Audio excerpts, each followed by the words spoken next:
السلام عليكم ورحمة الله وبركاته. الحمد لله رب العالمين الذي نزل الفرقان على عبده ليكون للعالمين نذيرا. اللهم صل على محمد وعلى آل محمد كما صليت على إبراهيم وعلى آل إبراهيم إنك حميد مجيد. اللهم بارك على محمد وعلى آل محمد كما باركت على إبراهيم وعلى آل إبراهيم إنك حميد مجيد. يا أيها الذين آمنوا اتقوا الله حق تقاته ولا تموتن إلا وأنتم مسلمون. يا أيها الذين آمنوا اتقوا الله وقولوا قولا سديدا يصلح لكم أعمالكم ويغفر لكم ذنوبكم ومن يطع الله ورسوله فقد فاز فوزا عظيما. ഏറെ ബഹുമാനമുള്ള വിശ്വാസികളെ, സഹോദരങ്ങളെ, സഹോദരിമാരെ, വ്യത്യസ്തങ്ങളായ പ്രദേശങ്ങളിൽ ഈ ആദർശ സമ്മേളനത്തെ ശ്രദ്ധിച്ചുകൊണ്ടിരിക്കുന്ന നല്ലവരായ സുഹൃത്തുക്കളെ, അള്ളാഹുവിൻ്റെ കൽപ്പനകൾ, നിയമ നിർദ്ദേശങ്ങൾ ജീവിതത്തിൻ്റെ എല്ലാ സന്ദർഭങ്ങളിലും കഴിവിൻ്റെ പരമാവധി സൂക്ഷിച്ച് പാലിച്ച് ജീവിതത്തെ ക്രമീകരിക്കണം, ചിട്ടപ്പെടുത്തണമെന്ന് ഉണർത്തുകയാണ്, ഉപദേശിക്കുകയാണ്. അല്ലാഹു സുബ്ഹാനഹു വ തആല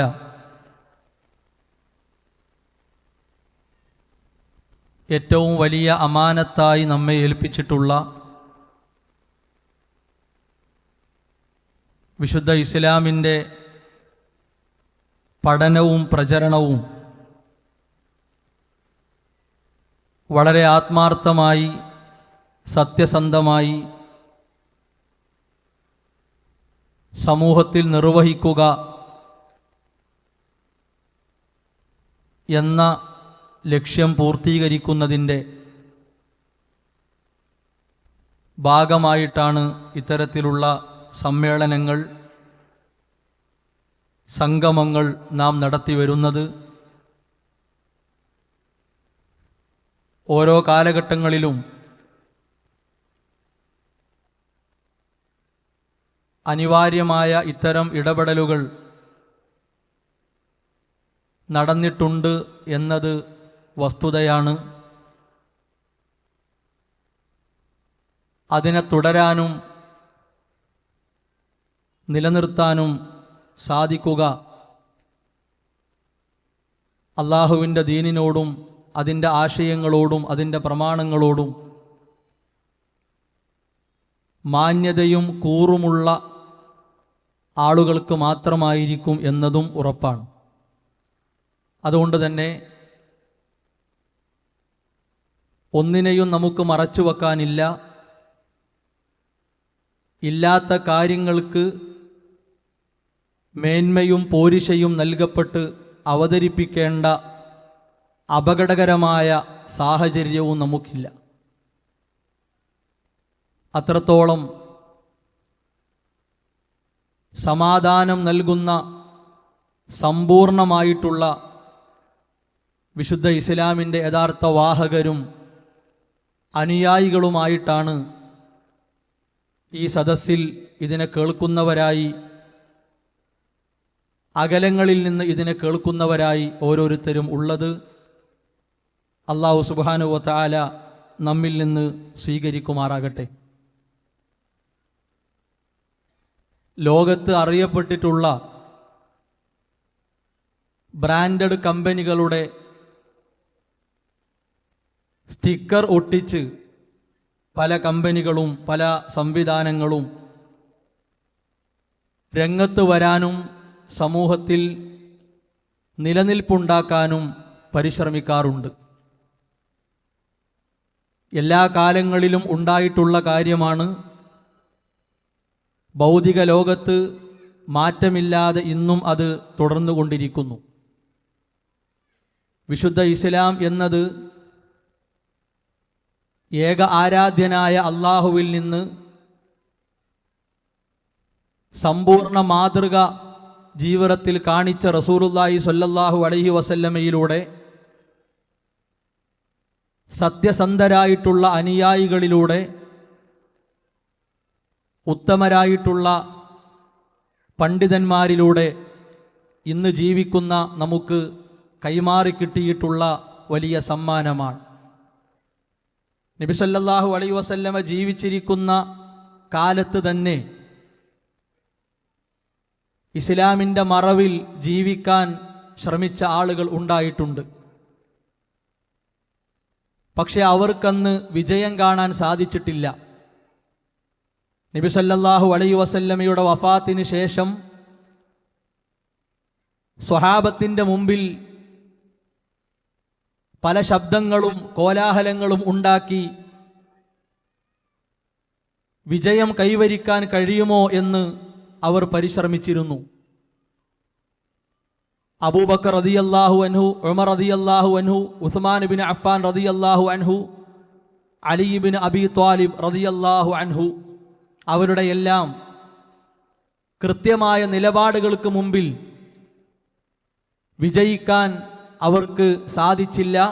അതുകൊണ്ട് തന്നെ ചതിയുടെയും വഞ്ചനയുടെയും കാപട്യത്തിൻ്റെയും വഴികളാണ് അവരെല്ലാവരും ആശ്രയിച്ചത്. ഖവാരിജുകൾ എന്ന് പറയുന്ന ഏറ്റവും വലിയ ശത്രുക്കൾ, ഇസ്ലാമിന് നേരെ മുഖം തിരിച്ചവർ രംഗത്ത് വരികയുണ്ടായി. വിശുദ്ധ ഖുർആനും നബി സല്ലല്ലാഹു അലൈഹി വസല്ലമയുടെ ജീവിതവും അവർ അവകാശപ്പെട്ടിരുന്നു. എന്നാൽ ഈ അടിസ്ഥാന പ്രമാണങ്ങൾക്കനുസരിച്ചുകൊണ്ട് ജീവിക്കുക എന്നത് അവരിൽ ഒരിക്കലും തെളിഞ്ഞു കണ്ടിട്ടില്ല.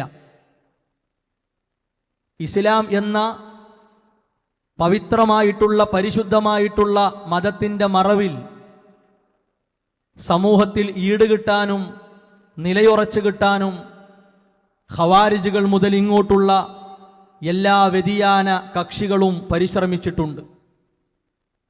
ആ വിഭാഗത്തെ പിൻപറ്റി വന്നിട്ടുള്ള വലിയ അപകടകാരികളായ രണ്ട് വിഭാഗങ്ങളാണ് അശ്ശിയഅതു വസ്സൂഫിയ്യ.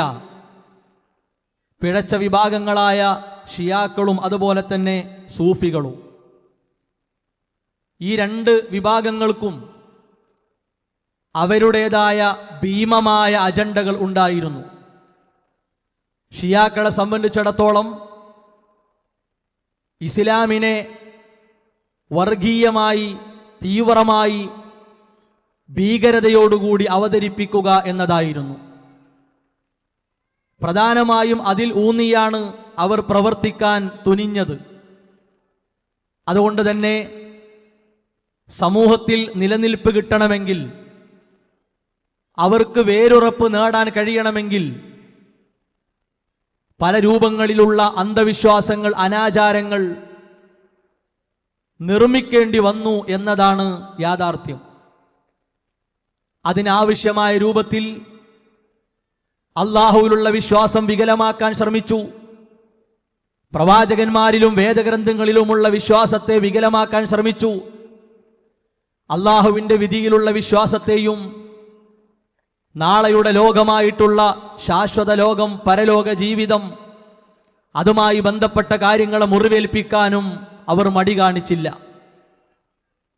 അവർ മുന്നോട്ട് വെച്ച തെറ്റായ പൊള്ളയായ വാദങ്ങളെ, അന്ധവിശ്വാസങ്ങളെ സമൂഹത്തിൽ ഉറപ്പിക്കാൻ, നിലനിർത്താൻ വേണ്ടി സൂഫിസം എന്ന് പറയുന്ന പ്രത്യേകമായ വിഭാഗത്തെ അവർ വാർത്തെടുക്കുകയാണ്.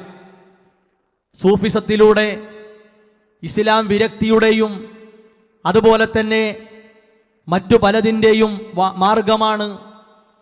അതുകൊണ്ട് ത്വരീഖത്തുകൾ ആവശ്യമാണ്. ഇസ്ലാമാകുന്ന ശരീഅത്തിലേക്ക് പ്രവേശിക്കണമെങ്കിൽ പല നിലക്കുള്ള ത്വരീഖത്തുകൾ, ആ ത്വരീഖത്തുകളിൽ നാം ബൈഅത്തൊടുക്കണം, കരാറ് വെക്കണം. എല്ലാ ത്വരീഖത്തുകളുടെയും കേന്ദ്രബിന്ദുവായി അച്ചുതണ്ടായി പഠിപ്പിക്കപ്പെട്ടത് ജീലാനി ത്വരീഖത്ത്. അതുമായി ബന്ധപ്പെട്ട് ബാക്കി എല്ലാ ത്വരീഖത്തുകളും അതിനെയെല്ലാം ഇസ്ലാമാകുന്ന സിറാത്തുൽ മുസ്തഖീമിലേക്ക് കെട്ടിവെക്കുകയും പ്രമാണങ്ങൾക്ക് വിരുദ്ധമായ ആശയങ്ങൾ, ആദർശങ്ങൾ, കള്ളക്കഥകൾ, സ്വപ്നകഥകൾ, പറയപ്പെട്ടതും ഉദ്ധരിക്കപ്പെട്ടതുമായ ഒരുപാട് വാക്കുകൾ, അത്തരം കാര്യങ്ങളിലേക്ക് സമൂഹം നയിക്കപ്പെടുകയാണ്. അതൊന്നും ഇസ്ലാമിൻ്റെതായി അംഗീകരിക്കാൻ യാതൊരു വകുപ്പും തന്നെയില്ല. മാത്രവുമല്ല, അള്ളാഹുവിൻ്റെ കലാമാകുന്ന വിശുദ്ധ ഖുർആന് പകരം ഒരുപാട് പ്രശംസാ പാട്ടുകൾ, പ്രകീർത്തനങ്ങൾ സമൂഹം പാടാനും പറയാനും ചൊല്ലാനും പ്രചരിപ്പിക്കാനും തുടങ്ങി. അതിൻ്റെ അർത്ഥമെന്താണ്? ആ അർത്ഥത്തിൽ ഒളിഞ്ഞു കിടക്കുന്ന അപകടമെന്താണ്? ഇത് സമൂഹത്തിന് അറിയാനോ വായിക്കാനോ മനസ്സിലാക്കാനോ സാധിച്ചില്ല. ഇത്തരം കാര്യങ്ങൾ കടൽ തിരമാല കണക്കെ തഴച്ച് വളർന്നു വന്നപ്പോൾ ഇസ്ലാമിനെ സംബന്ധിച്ചുള്ള പഠനം, ഇസ്ലാമിൻ്റെ കൃത്യമായ പ്രചരണം, സത്യസന്ധമായ രീതിയിൽ കാര്യങ്ങൾ മനസ്സിലാക്കുക എന്നത് വിരളമായി കുറഞ്ഞു വന്ന അവസ്ഥ ഉണ്ടായി. ഇതവർ മുതലെടുക്കുകയാണ്. ഇസ്ലാമാകുന്ന യഥാർത്ഥ മാർഗത്തെ മറയാക്കി ഇത്തരത്തിലുള്ള അനാചാരങ്ങൾ, അന്ധവിശ്വാസങ്ങൾ, പിഴച്ച വാദങ്ങൾ, ഈ രണ്ട് വിഭാഗങ്ങൾ ലോകത്തേക്ക് വാരിയെറിയുകയായിരുന്നു. അതിൻ്റെ ഫലമായി എല്ലാ നാടുകളിലേക്കും ഇത് ഇരച്ചു കയറി, അരിച്ചു കയറി. അതിൻ്റെ ഫലമെന്നോണമാണ് നാം ജീവിക്കുന്ന ഈ നാട്ടിലേക്കും ഒരു നൂറ്റാണ്ടിനപ്പുറം അന്ധവിശ്വാസങ്ങൾ, അനാചാരങ്ങൾ ഒഴുകി വന്നത്. നാം നിലകൊള്ളുന്ന ഈ ജില്ല ചരിത്രത്തിൽ ഇടം പിടിച്ച ഒരു ജില്ലയാണ്. സമീപത്തുള്ള കണ്ണൂർ ചരിത്രത്തിൽ ഇടം പിടിച്ച ഒരു ജില്ലയാണ്. പാലക്കാടും എറണാകുളവും തിരുവനന്തപുരവും മലപ്പുറവുമൊക്കെ ഇസ്ലാമിൻ്റെ ചരിത്രത്തെ വായിക്കുന്നിടത്ത്, ഈ കേരള ചരിത്രം വായിക്കുന്നിടത്ത് വ്യക്തമായ മുദ്ര പതിപ്പിച്ച ജില്ലകളാണ്. എന്തായിരുന്നു അതിൻ്റെ കാരണം? ഒരു ഭാഗത്ത് നാടിനെ തന്നെ നശിപ്പിക്കുന്ന, നാട്ടിലുള്ള ആളുകൾക്ക് സാമൂഹികമായി ദ്രോഹമുണ്ടാക്കുന്ന പരീക്ഷണങ്ങൾ, പ്രയാസങ്ങൾ മല പോലെ നിൽക്കുമ്പോൾ അതിനേക്കാൾ വലിപ്പത്തിലായിരുന്നു പരലോക ജീവിതത്തേക്കുള്ള യാത്രയെ മുടക്കുന്ന, ബർസഖി ജീവിതത്തെ നശിപ്പിക്കുന്ന, നാളെ നരകത്തിലേക്കുള്ള വഴി തുറന്നു തരുന്ന കള്ളത്തൊരീക്കത്തുകൾ, മാലപ്പാട്ടുകൾ, കുപ്പിപ്പാട്ടുകൾ, ജാറ, മക്ബറകൾ ഇവിടെ ഇടം പിടിച്ചത്. എല്ലാ ഈ പറയപ്പെട്ട ജില്ലകളിൽ, ഈ സൂചിപ്പിച്ച ജില്ലകളിൽ ഇതിൻ്റെ ഒഴുക്കായിരുന്നു. ആളുകൾ വിചാരിച്ചു അതാണ് ദീൻ, അതാണ് ശരി എന്ന ധാരണയിലും എന്ന ഭാവത്തിലും വിചാരത്തിലുമായിരുന്നു. എന്നാൽ അള്ളാഹുവിൻ്റെ അപാരമായ അനുഗ്രഹത്താൽ ഇസ്ലാമിനെ കുറിച്ചുള്ള വെളിച്ചം പല ആളുകൾക്കും ലഭിക്കുകയാണ്. മഹാരഥന്മാരായ വിവേകമതികളായ പണ്ഡിതന്മാരിലൂടെ വിശുദ്ധ ഖുർആനെ കേൾക്കാൻ തുടങ്ങി. അതിൻ്റെ വിശദീകരണമായ ഹദീസുകളെ കേൾക്കാൻ തുടങ്ങി. മദ്ഹബിൻ്റെ പണ്ഡിതന്മാർ എന്താണ് പ്രാമാണികമായി പഠിപ്പിച്ചതെന്ന് കേൾക്കാൻ തുടങ്ങി. ഇമാം ബുഖാരി റഹിമഹുല്ല ഇങ്ങോട്ടുള്ള ഹദീസ് പണ്ഡിതന്മാർ നബി സല്ലല്ലാഹു അലൈഹി വസല്ലമയുടെ ഹദീസുകളെ മുന്നിൽ വെച്ചുകൊണ്ട് മതവിധികൾ എപ്രകാരമാണ് പറഞ്ഞത്, പഠിപ്പിച്ചത്, അത് സമൂഹം കേൾക്കാൻ തുടങ്ങി. അതിലൂടെ മാറ്റങ്ങൾ ആരംഭിക്കുകയാണ്. അക്കാലത്തുണ്ടായിരുന്ന മുസ്ലിയാക്കന്മാർക്ക്, പുരോഹിതന്മാർക്ക് അവരുടെ ജീവിത മാർഗങ്ങൾ മുട്ടുമെന്നായപ്പോൾ പ്രമാണങ്ങൾക്കും ഇസ്ലാമിനും പണ്ഡിതന്മാർക്കും എതിരെ തിരിയാൻ അവർ തുനിഞ്ഞു എന്നതും മായ്ക്കപ്പെടാത്ത, തിരുത്തപ്പെടാത്ത ഒരു വസ്തുതയാണ്. സംഘടനാ സംവിധാനങ്ങൾ വന്നു. പണ്ഡിതന്മാർക്കിടയിൽ കൂടിയാലോചനകളുണ്ടായി. തെളിവുകൾ വെച്ച് മതവിധികളെ പരതാനും കണ്ടെത്താനും പഠിപ്പിക്കാനും തുടങ്ങി. സ്വാഭാവികമായിട്ടും പുരോഹിതന്മാർക്ക് വെപ്രാളമുണ്ടാകും, അവർക്ക് പ്രയാസമുണ്ടാകും. 920 കാലഘട്ടങ്ങളിൽ തന്നെ ആ വെപ്രാളങ്ങൾ, ആ പ്രയാസങ്ങൾ വിപ്ലവ രൂപത്തിൽ പ്രകടമായിട്ടുണ്ട്. മഹാനായ KM മൗലവി റഹിമഹുല്ല നിരവധി ആക്ഷേപങ്ങൾ കേട്ടു. PK മൂസ മൗലവി റഹിമഹുല്ല ഒരുപാട് വേദനിപ്പിക്കപ്പെട്ടു. K ഉമർ മൗലവി റഹിമഹുല്ല ധാരാളം ക്രൂശിക്കപ്പെട്ടു. ഈ മൊയ്ദ് മൗലവി റഹിമഹുല്ല ആക്ഷേപങ്ങൾക്ക് വിധേയമാക്കപ്പെട്ടു. എത്രയെത്ര പണ്ഡിതന്മാരാണ് അവർ വിയർപ്പൊഴുക്കിയത്. അവർ അധ്വാനിച്ചത്, അവർ തൻ്റെ കുടുംബങ്ങൾക്ക് വേണ്ടി പണിയെടുക്കുന്നതിനേക്കാളും പ്രയത്നിച്ചത് മതപരമായി സാമൂഹികമായി സമൂഹത്തെ തൻ്റെ മുമ്പിലുള്ളവരെ യഥാവിധി വളർത്തുക എന്നതിനാണ്. അതിൻ്റെ സന്തോഷമാണ്, അതിൻ്റെ ആഹ്ലാദമാണ് സഹോദരങ്ങളെ നാം ഒക്കെ അനുഭവിച്ചു കൊണ്ടിരിക്കുന്നത്. ഇത് അല്ലാഹുവിൻ്റെ വല്ലാത്ത തൗഫീഖിനാൽ ലഭിച്ച ഒന്നാണ്. അവർക്ക് ഇടപെടാൻ ഭാഗ്യമുണ്ടായി, അവർക്ക് അധ്വാനിക്കാനും പ്രയത്നിക്കാനുമുള്ള സൗഭാഗ്യം ലഭിച്ചു. നമുക്ക് എത്ര ശതമാനമാണ് കിട്ടിയത്?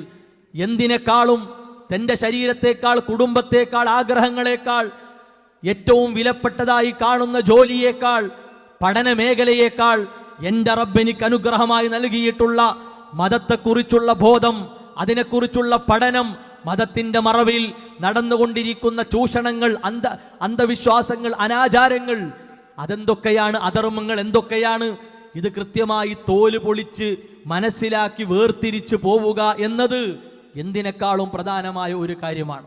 ഒറ്റവാക്കിൽ പറഞ്ഞാൽ ഷിയായിസവും സൂഫിസവുമാകുന്ന പുടവയിൽ പൊതിഞ്ഞ് ഒരുപാട് അന്ധവിശ്വാസങ്ങളുടെ, അനാചാരങ്ങളുടെ പറുദീസയായി ഒരു നൂറ്റാണ്ടുകാലം നിലനിന്ന വ്യത്യസ്ത പേരുകളിലുള്ള സംഘങ്ങളാണ് സമസ്ത സംവിധാനങ്ങൾ. ഒരു സംശയവുമില്ല. അതിൻ്റെ ആദ്യം മുതൽ അവസാനം വരെ സമസ്ത വിഭാഗങ്ങളുടെ ഒരു ദിവസം 24 മണിക്കൂറുകൾ എടുത്ത് പരിശോധിക്കപ്പെട്ടാൽ സഹോദരങ്ങളെ, വിശുദ്ധ ഖുർആനും നബി സല്ലല്ലാഹു അലൈഹി വസല്ലമയുടെ ഹദീസുകളും എന്ത് പഠിപ്പിച്ചു എന്നത് അതിൽ നിന്ന് അരിച്ചെടുക്കാൻ നമുക്ക് കഴിയില്ല. അത്രത്തോളം ആ സമൂഹം പിറകിലാണ്, അത്രത്തോളം ഇസ്ലാമിൻ്റെ യഥാർത്ഥ ധാരയിൽ നിന്ന് പിൻവലിക്കപ്പെട്ടിട്ടുണ്ട് എന്നത് പച്ചയായ യാഥാർത്ഥ്യമാണ്. അതിൻ്റെ കൃത്യമായ തെളിവുകൾ കാണുമ്പോൾ ഇൻഷാ അല്ലാഹ് ആ കാര്യങ്ങൾ നമുക്ക് ബോധ്യമാകും. മഹാനായ ഇബ്നു തൈമിയ റഹിമഹുല്ല, ശൈഖുൽ ഇസ്ലാം ഇബ്നു തൈമിയ റഹിമഹുല്ല, അദ്ദേഹം ഷീസമാകുന്ന ഈ അപകട മുഖത്തെക്കുറിച്ച് ഒരുപാട് കാര്യങ്ങൾ വിശുദ്ധ ഖുർആനിൻ്റെയും നബി സല്ലല്ലാഹു അലൈഹി വസല്ലമയുടെ ഹദീസുകളുടെയും വെളിച്ചത്തിൽ പറഞ്ഞ പണ്ഡിതനാണ്. അദ്ദേഹത്തിൻ്റെ വാള്യങ്ങൾ വരുന്ന മജ്മുഉൽ ഫതാവ എന്ന ഗ്രന്ഥം വ്യതിയാന കക്ഷികളെ പ്രാമാണികമായി പൊളിച്ച ഗ്രന്ഥമാണ്.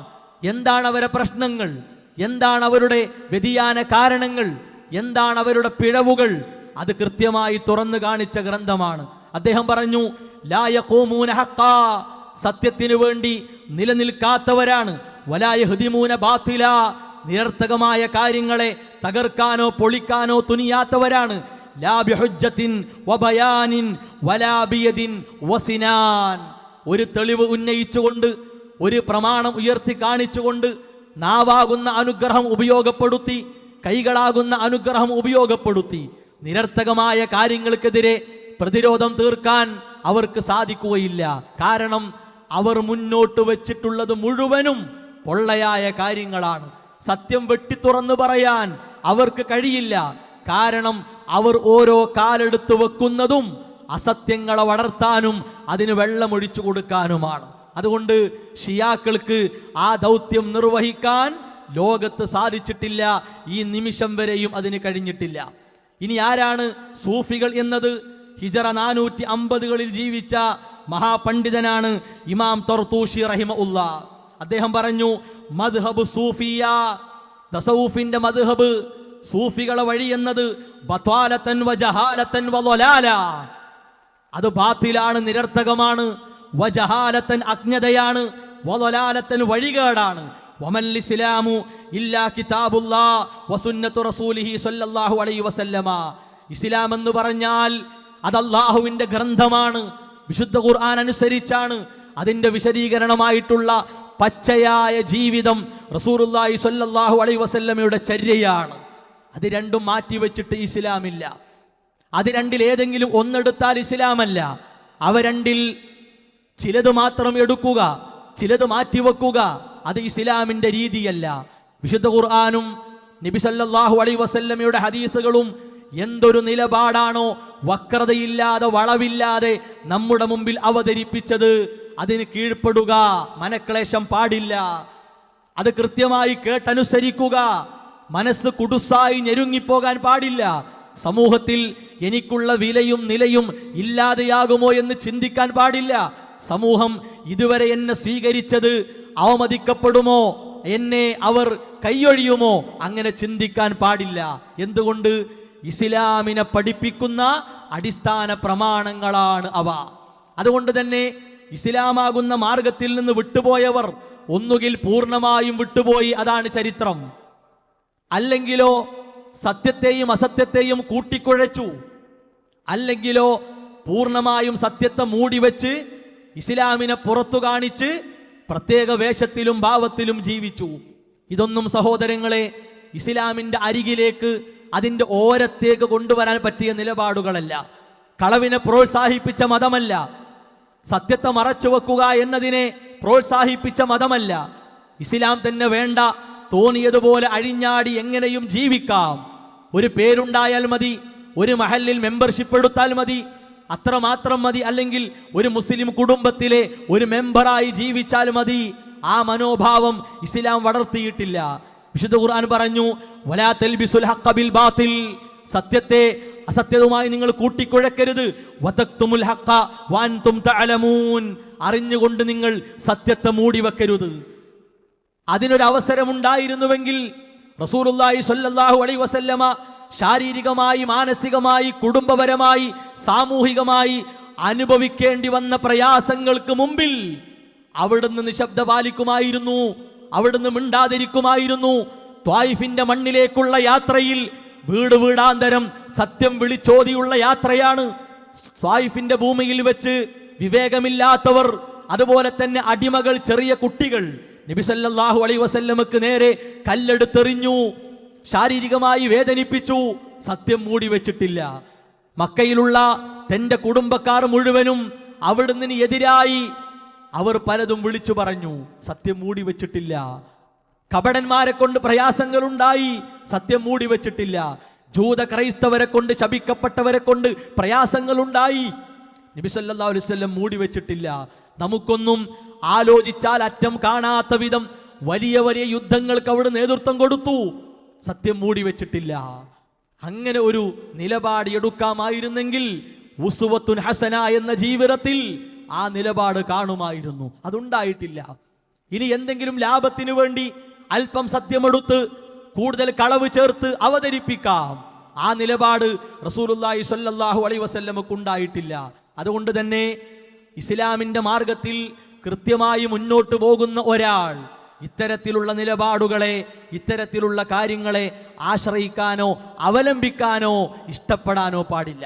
ഇനി നോക്കൂ നിങ്ങൾ, ഷിയാക്കളെ പിൻപറ്റി വന്ന സൂഫികൾ, അവർക്ക് പ്രധാനമായും ഷെയ്ഖാനിയായി, സ്വഹീഹാനിയായി ഉള്ളതാരാണ്? അഹ്ലുസുന്ന വൽ ജമാഅയുടെ പണ്ഡിതന്മാരല്ല, അറിയപ്പെട്ട മുഹദ്ദിസുകളല്ല, അറിയപ്പെട്ട ഫുഖഹാക്കളല്ല, വിശ്വാസ കാര്യങ്ങൾ കൃത്യമായി ചർച്ചയ്ക്ക് വെച്ച പണ്ഡിതന്മാരല്ല. മറിച്ചാരാണ്? പ്രധാനമായും രണ്ടാളുകൾ അവർക്ക് വേണ്ടപ്പെട്ടവരാണ്, അവരുടെ എല്ലാ നിലക്കുമുള്ള ബുദ്ധി കേന്ദ്രങ്ങളാണ്. അതാരായിരുന്നു? ഹല്ലാജ്, രണ്ടാമത്തത് ഇബ്നു അറബിയാണ്. അഹ്ലുസുന്നയിൽപ്പെട്ടവരല്ല.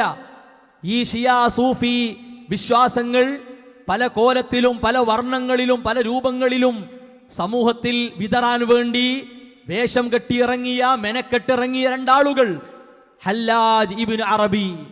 ആ രണ്ടാളുകളെ പ്രശംസിച്ചും പ്രകീർത്തിച്ചും വാനോളം പുകഴ്ത്തിയുമാണ് നമ്മുടെ നാട്ടിലുള്ള മുസ്ലിയാക്കന്മാർ, പുരോഹിതന്മാർ പോയിക്കൊണ്ടിരിക്കുന്നത്. ഷിയാക്കളും സൂഫികളും അവരുടെ അന്ധവിശ്വാസങ്ങൾ പ്രചരിപ്പിക്കാൻ ഏറ്റവും കാര്യമായി ഉപയോഗപ്പെടുത്തിയ ഒന്ന് അള്ളാഹുവിൻ്റെ മാർഗത്തിൽ നിന്ന്, അള്ളാഹുവിലുള്ള വിശ്വാസത്തിൽ നിന്ന് ജനങ്ങളെ പരമാവധി അകറ്റുക എന്നതാണ്. അതിനവർ ആലോചിച്ചുണ്ടാക്കിയ പല വഴികളും ഉണ്ട്.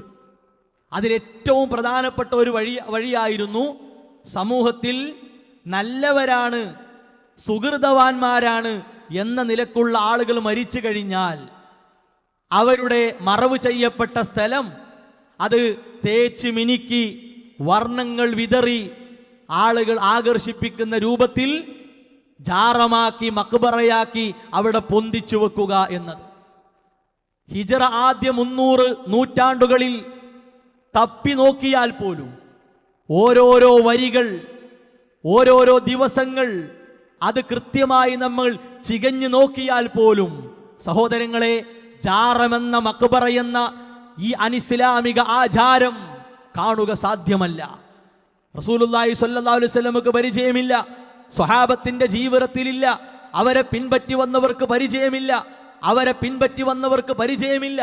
മറിച്ച് ഷിയായിസത്തെ വേരുറപ്പിക്കാൻ വേണ്ടി അതിൻ്റെ ആ ഒരു വഴി ഇവിടെ നന്നായി അടിച്ചു വെക്കാൻ വേണ്ടി അവർ മുന്നോട്ട് വെച്ച പല കാര്യങ്ങളിൽ ഒന്നായിരുന്നു ജാറങ്ങൾ ഉണ്ടാക്കുക എന്നത്. അതിലപ്പുറം നമ്മൾ കാണുന്നില്ല, എങ്ങനെ നോക്കിയാലും കാണുന്നില്ല. ഇനി അങ്ങനെ ഉണ്ടെന്ന് വാദിക്കുന്നവർ ചെയ്യുന്ന പണി എന്താണ്? ഒന്നുകിൽ അവർക്ക് അതിലേക്ക് അടുപ്പിക്കാൻ പറ്റുന്ന വല്ലതും ഉണ്ടെങ്കിൽ അല്പം മണ്ണ് പൊന്തി, മണ്ണിങ്ങനെ കുമിഞ്ഞുകൂടി കണ്ടു, അതെടുത്ത് പറയും, ഇതാ അത് ജാറമായിരുന്നു, അത് മക്ബറയായിരുന്നു. അല്ലാതെ ഒന്നുമില്ല. ഇനി എന്ത് വേണം? സ്വപ്നകഥകളും കള്ളക്കഥകളും വേണം. അതിനായി നിരവധി ഗ്രന്ഥങ്ങൾ എഴുതപ്പെട്ടിട്ടുണ്ട്. സാധാരണക്കാര് പലപ്പോഴും സംശയിച്ചു പോകുന്ന ഒന്നാണ്. ഇത് ശരിയല്ല എന്ന് പറയുന്നവരും പല ഗ്രന്ഥങ്ങളും വായിക്കുന്നു, ഇത് ശരിയാണെന്ന് വാദിക്കുന്നവരും അവരും ഗ്രന്ഥങ്ങൾ വായിക്കുന്നു. എങ്ങനെയാണ് ശരിയായതും തെറ്റായതും വേർതിരിച്ചു കിട്ടുക? അതിന് യാതൊരു പണിയില്ല. അത് വളരെ എളുപ്പമാണ്. നമ്മുടെ ശരീരത്തെ ബാധിക്കുന്ന ഏത് രോഗമാകട്ടെ, ആ രോഗത്തിനാവശ്യമായ മരുന്ന് കുറിച്ചു തരാൻ, അത് കൃത്യമായി നിർദ്ദേശിക്കാൻ കഴിവുള്ളവരാരാണ്? വിദഗ്ധരായ ഡോക്ടർമാരാണ്. അതിനാവശ്യമായ ഏറ്റവും നല്ല ഗ്രന്ഥങ്ങൾ വായിച്ചു പഠിച്ച ഡോക്ടർമാർക്ക് ആ മരുന്ന് കുറിച്ചു തരാൻ പറ്റുള്ളൂ. ഏതെങ്കിലും മൂല്യമില്ലാത്ത കാര്യലാഭത്തിന് വേണ്ടി എഴുതപ്പെട്ട വല്ല പുസ്തകങ്ങളും വായിച്ച് മരുന്ന് പറഞ്ഞാൽ അതിലൂടെ വരുന്ന അപകടം എത്രയാണ്? എല്ലാറ്റിനും പുസ്തകങ്ങളുണ്ടാകും, ഗ്രന്ഥങ്ങളുണ്ടാകും, എല്ലാറ്റിനു വേണ്ടി വാദിച്ചവരുണ്ടാകും.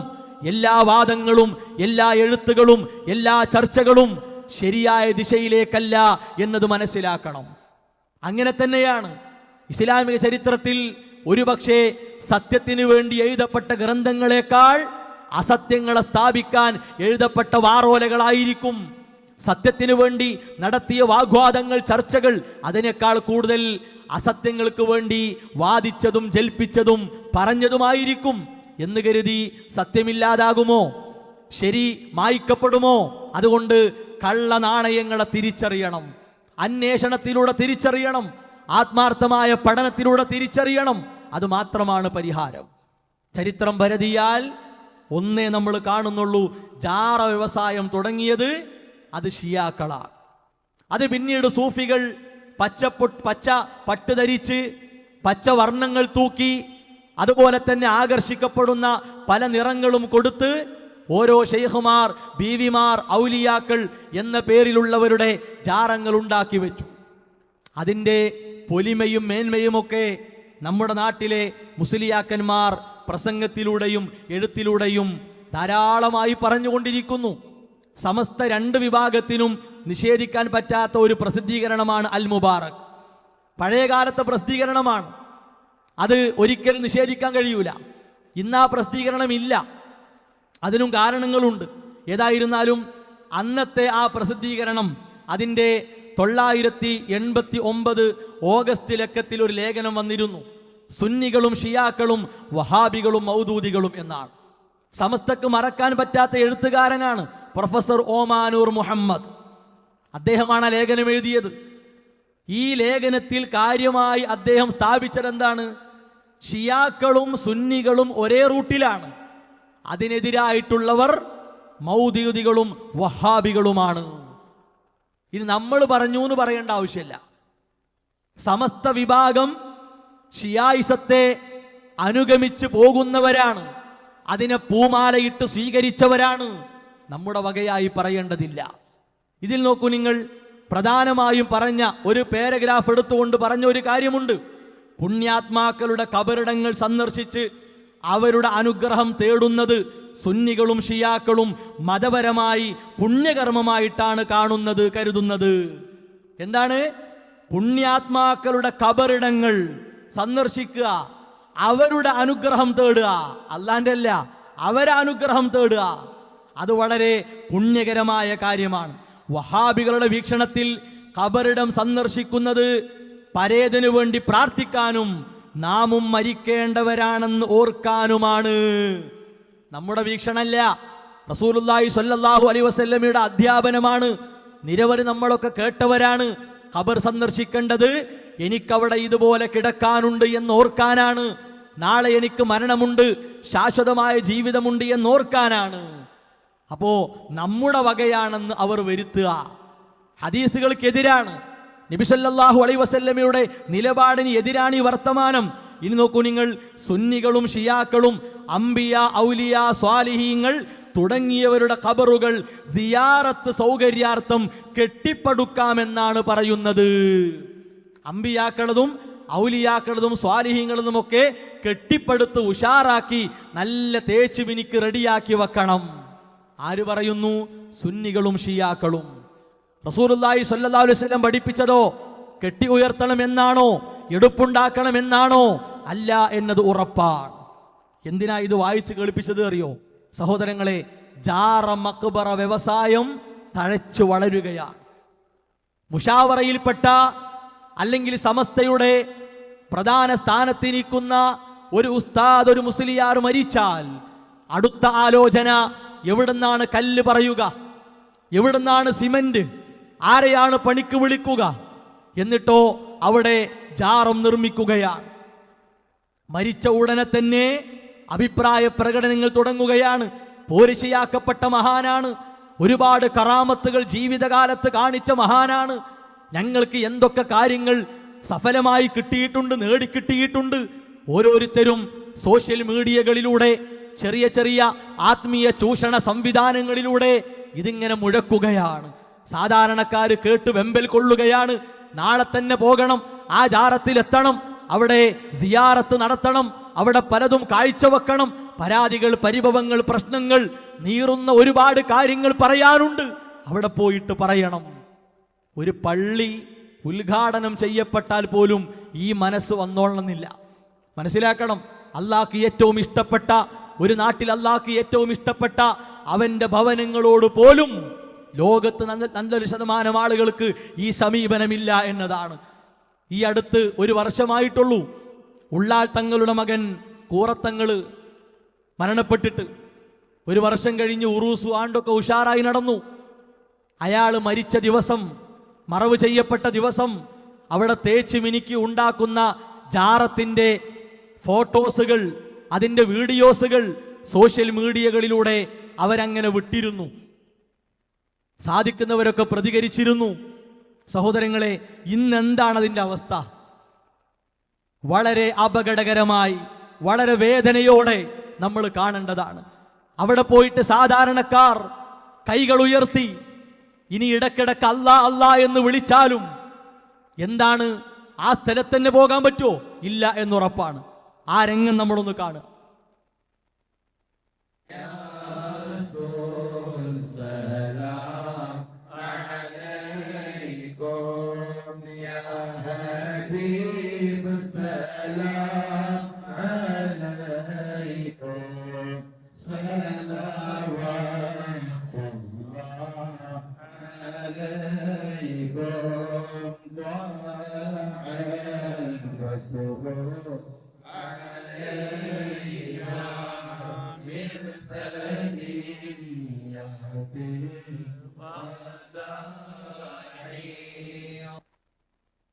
കണ്ടല്ലോ സഹോദരൻ, നമ്മുടെ ഈ സമ്മേളനത്തിൻ്റെ നടത്തിപ്പിനാവശ്യമായ കളക്ഷൻ നിങ്ങളുടെ മുമ്പിൽ വരും.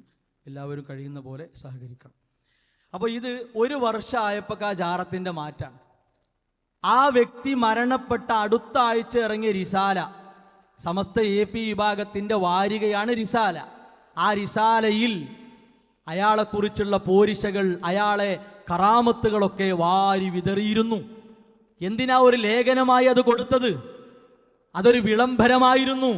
ഇവിടെ തയ്യാറായിട്ടുണ്ട്, ഇവിടെ ഒരുക്കി നിർത്തിയിട്ടുണ്ട്, ഇനി നിങ്ങളുടെ ഒഴുക്ക് ഇങ്ങോട്ടാണ്, ഉള്ളാളത്തേക്ക് മാത്രം പോരാ, ഇവിടേക്കും നിങ്ങൾ മനസ്സറിഞ്ഞൊഴുകി വരണം. ജാറമാക്കി മാറ്റി. അവിടുത്തെ വെള്ളത്തിന് പ്രത്യേക പോരിശയുണ്ടത്രേ. മാത്രവുമല്ല, അതിൻ്റെ ഉറൂസിൽ പ്രസംഗിച്ച മുസ്ലിയാക്കന്മാരുടെ പ്രഭാഷണങ്ങൾ ഒരു മുസ്ലിയാർ നിന്നുകൊണ്ട് മൂന്നാളുകൾക്ക് അവിടെ വന്ന് പറഞ്ഞ് മക്കളുണ്ടായ കഥ പറയുകയാണ്. ആലോചിക്കണം, എവിടെയാണ് ഈ കാര്യം പോയി പറഞ്ഞത്? നിഷിദ്ധമാക്കപ്പെട്ട ഒരു സ്ഥലത്താണ്. ഉയർത്തപ്പെട്ട ജാറങ്ങളുടെ, എടുപ്പുണ്ടാക്കപ്പെട്ട മക്ബറകളുടെ സമീപത്ത് പോകാൻ പാടില്ല.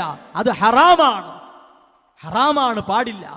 അവിടെ പോയിട്ടുള്ള പ്രാർത്ഥന, സഹോദരങ്ങളെ, അതിനെങ്ങനെ ഫലം കിട്ടാനാണ്? ഹറാമായ വഴിയിലൂടെ, ഹറാമായ മാർഗത്തിലൂടെ, ഹറാമുകളെ സമീപിച്ചുകൊണ്ട് റബ്ബിനോട് കാര്യങ്ങൾ പറഞ്ഞാൽ സഫലമായി കിട്ടുമോ? ഇല്ല എന്നത് ഉറപ്പാണ്. ഇനിയോ, ഉറൂസിന്റെ പ്രഭാഷണങ്ങളിൽ സമർത്ഥിക്കാൻ നോക്കിയ കാര്യങ്ങളിൽ ഏറ്റവും പ്രധാനപ്പെട്ട ഒരു കാര്യം എന്തായിരുന്നു അറിയോ? അവിടെ വന്ന് പൊരുത്തപ്പെടിക്കണം എന്നാണ്. സമസ്തയിലെ പ്രധാനപ്പെട്ട ഒരു മുസ്ലിം തന്നെ പറയുന്നു, കേട്ടോളി. ഞാനും നിങ്ങളുമൊക്കെ എത്തിയത് ആ പൊരുത്തത്തിന് വേണ്ടിയാണ്. ധാരാളം ആലിമീങ്ങൾ, വലിയ വലിയ പണ്ഡിതന്മാർ, സാദാത്തുക്കൾ എല്ലാം ഇവിടെ എത്തിയിട്ടുള്ളത് അവിടുത്തെ ഒരു പൊരുത്തത്തിന് വേണ്ടിയാണ്. കേട്ടല്ലോ, അവിടുത്തെ പൊരുത്തത്തിന് വേണ്ടിയാണ്. നേരത്തെ അൽ മുബാറക്കിൽ എന്താ നമ്മൾ വായിച്ചത്? പുണ്യാത്മാക്കളുടെ ഇത്തരം സ്ഥലങ്ങളിൽ അവരെ അനുഗ്രഹം തേടി ഷിയാക്കൾ പോണുണ്ട്. ആ ഷിയ ഏർപ്പാട് ഇത്തരത്തിലുള്ള ആളുകൾ സാധാരണക്കാരെ കൊണ്ട് ചെയ്യിപ്പിക്കുന്നു. അവരതിനു വേണ്ടി വഅദ് പറയുന്നു, അതിന് നേതൃത്വം കൊടുക്കുന്നു. ഇതെങ്ങനെ ഇസ്ലാമാകും? ഇതെങ്ങനെ അഹ്ലുസുന്നയാകും? ഇവരെ കാഴ്ചപ്പാടിൽ മക്ബറകളാണ് ഇസ്ലാമിൻ്റെ പ്രചാരണത്തിന് വലിയ വഴിവിളക്കുകളായത്. മക്ബറകളാണ്. ഇത് സുന്നി വോയിസ് 2021, പുതിയതില്ലായിട്ടല്ല, പുതിയത് കുറേയുണ്ട്, പക്ഷെ പഴയ തന്നെയാണ് വായിച്ച് കേൾപ്പിക്കാലോ. 2021 സുന്നി വോയിസ് ഫെബ്രുവരി ആദ്യ ലക്കം, മക്ബറകൾ വഴിവിളക്കുകൾ. കേട്ടോളി, കേരളത്തിൽ 100-ൽ പരം മക്ബറകളുണ്ട്. അവയിൽ അന്തിയുറങ്ങുന്ന പുണ്യാത്മാക്കളെ കേന്ദ്രീകരിച്ചാണ് കേരളത്തിൽ ഇസ്ലാമിക സംസ്കാരം വളർന്നത്. 100-ൽ 100 മാർക്ക് കൊടുക്കുക പച്ച നുണയാണ്. എന്ത് ഇസ്ലാമിക സംസ്കാര അവരിലൂടെ വളർന്നത്? എന്ത് സംസ്കാര വളർന്നത്? മരിച്ചവരെ വിളിക്കലോ, മൊഹീദ്ദീൻ ശൈഖിനെ വിളിക്കലോ, മമ്പുറന്തങ്ങളെ വിളിക്കലോ, ബദരീങ്ങളെ വിളിക്കലോ? അതാണോ ഇസ്ലാമിന്റെ സംസ്കാരം? അല്ലാഹ് എന്ന് വിളിക്കുന്നതിൽ നിന്ന്, പ്രയാസഘട്ടങ്ങളിൽ, വിപൽഘട്ടങ്ങളിൽ അള്ളാഹുവിലേക്ക് അടുക്കുന്നതിൽ നിന്ന് വിശ്വാസി മനസ്സുകളുടെ ആ നിലപാട് മാറ്റിയതാണോ ഇസ്ലാമിന്റെ സംസ്കാരം? അതുകൊണ്ട് തീർന്നില്ല. ഇനി എന്താ പറയണത് കേട്ടോളി. ഇതില് ഈ ജാറങ്ങളെ പറ്റിയുള്ള പോരിശകൾ മാത്രമാണ്. എന്താണ്?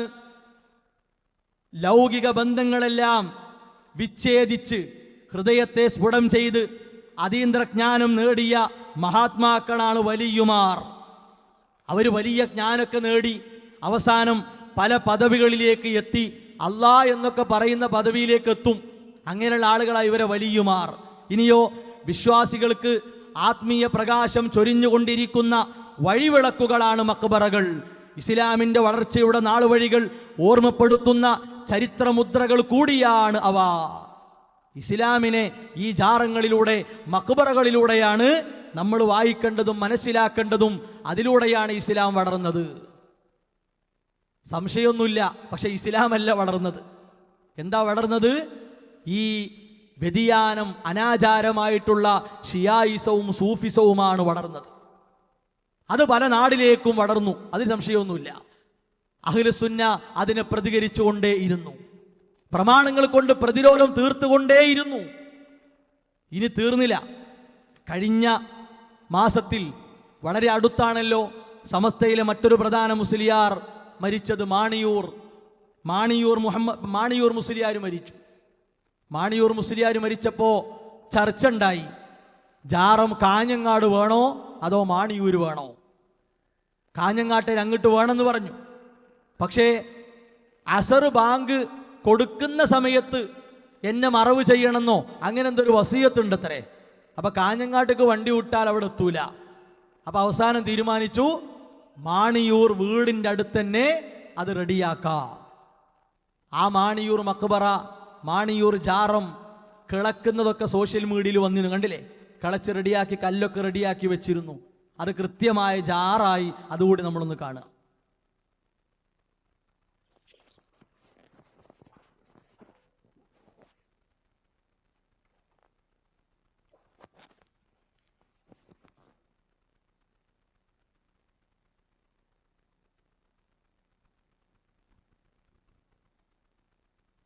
കണ്ടല്ലോ, ഇതാണ് ആ ജാറം.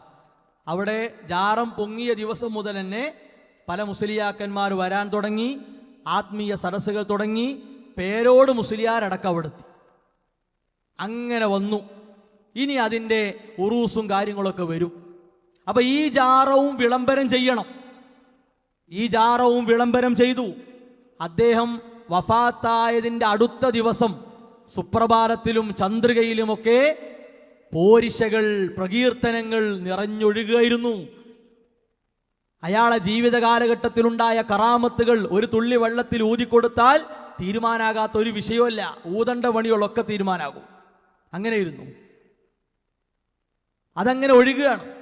സുപ്രഭാതം ഒരു പ്രത്യേക പതിപ്പ് തന്നെ ഇറക്കി, ഒരു പ്രത്യേക പതിപ്പ് തന്നെ ഇറക്കി. എന്തിനു വേണ്ടി? ഈ ജാറത്തെ സമൂഹത്തിലേക്ക് ഇട്ടുകൊടുക്കാൻ. ഈ ജാറത്തെയും എന്ത് ചെയ്യണം? അണികളെ അറിയിക്കണം. അതിനുവേണ്ടി പല സംവിധാനങ്ങളും ഉപയോഗിച്ചു. ഇത് 2025 ജൂലൈ 2 സുന്നി അഫ്കാറാണ്. ഈ സുന്നി അഫ്കാറിൽ മാണിയൂർ ഉസ്താദ് തഖ്വയിൽ ലിബാസിട്ട സൂഫി എന്നാണ്. എന്താ ലിബാസ് ഇട്ടെന്ന് പറഞ്ഞാൽ തഖ്വയുടെ വസ്ത്രമണിഞ്ഞ സൂഫിയാണ് മാണിയൂർ ഉസ്താദ്.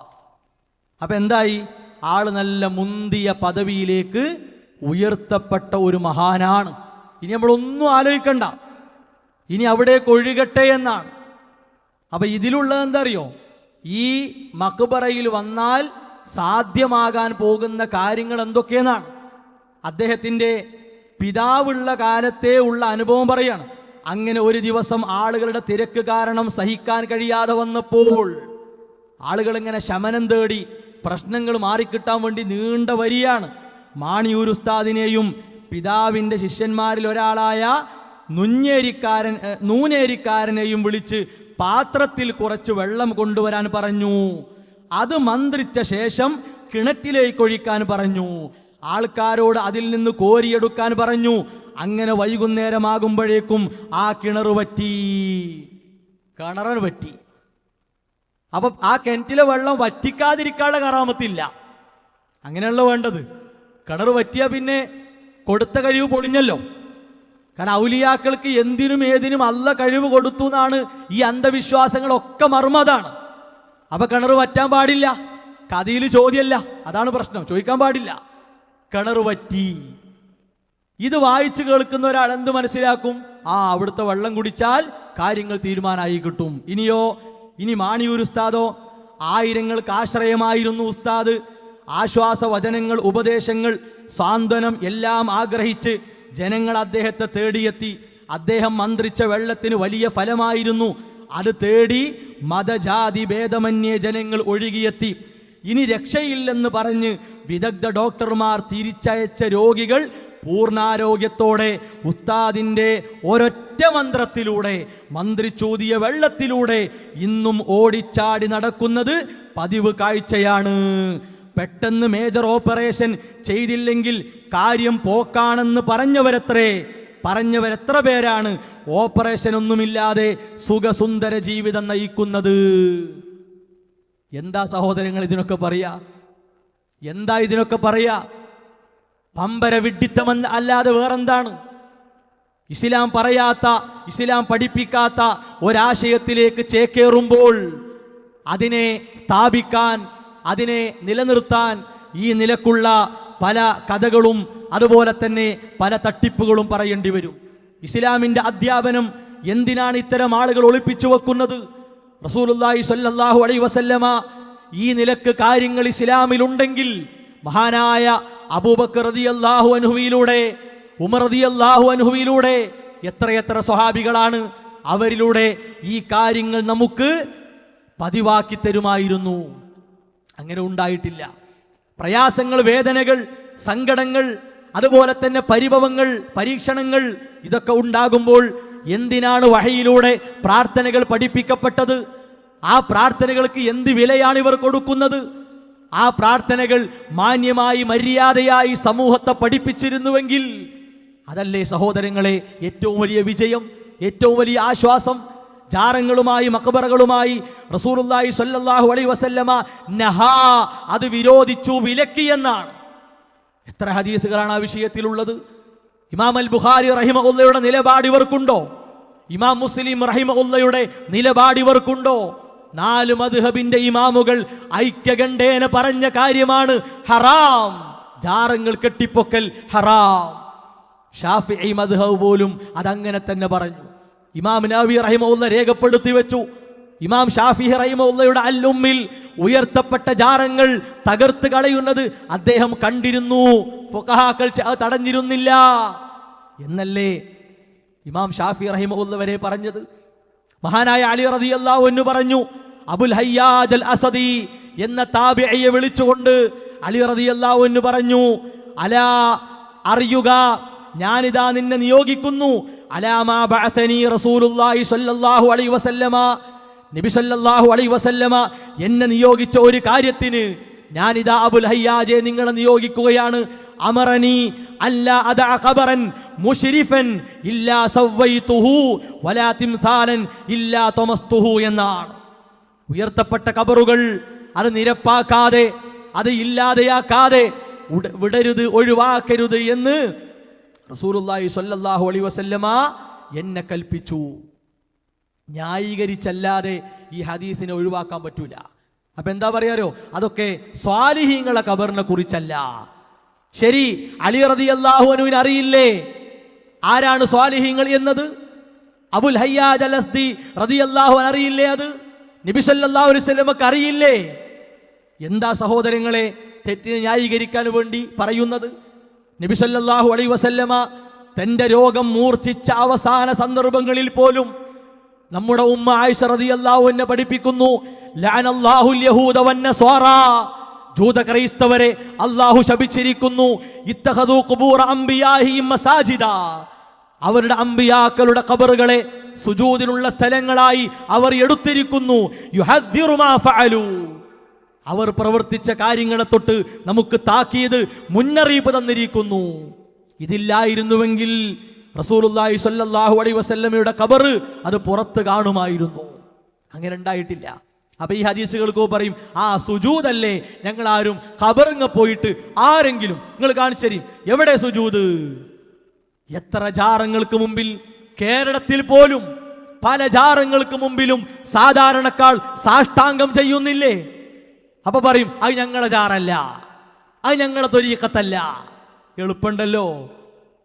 ഇത് ഇസ്ലാമല്ല, പ്രാമാണികമല്ല എന്ന് പറയാനുള്ള ഈമാൻ എന്താണ് വരാത്തത്?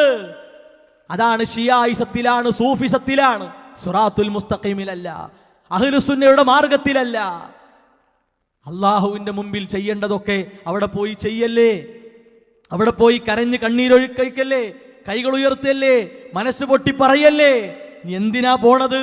അള്ളാഹുവിന്റെ കഴിവിൽപ്പെട്ടത് മക്കളെ കിട്ടാൻ, ആഗ്രഹങ്ങൾ പൂർത്തീകരിക്കപ്പെടാൻ, അതിനല്ലേ അവിടെ പോണത്? അതിനവിടെ പോകാനാണോ ഇസ്ലാം പഠിപ്പിച്ചത്? അല്ല. എത്രയെത്ര ഹദീസുകൾ ആ വിഷയത്തിലുണ്ട്. അപ്പൊ സഹോദരങ്ങളെ, ഇത് ഇന്ന് സമൂഹത്തിൽ ഒരു വലിയ രോഗമായി, ഒരു മാറാവ്യാധിയായി ഇതങ്ങനെ തുടർന്നുകൊണ്ടിരിക്കുകയാണ്. അതാണ് നമുക്ക് വിശ്രമിക്കാൻ നേരായിട്ടില്ല. നമുക്ക് പ്രമാണങ്ങളിൽ ഉള്ളത് കിട്ടിയെന്ന് പറയാൻ സമയമായിട്ടില്ല.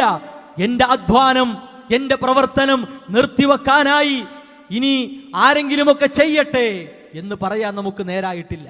അരക്കെട്ട് മുറുക്കി അങ്ങാടിയിലേക്ക് ഇറങ്ങേണ്ട സമയം അതാണ് നമ്മുടെ മുമ്പിലുള്ളത്. ഒരു വിശ്രമവും നമുക്കില്ല.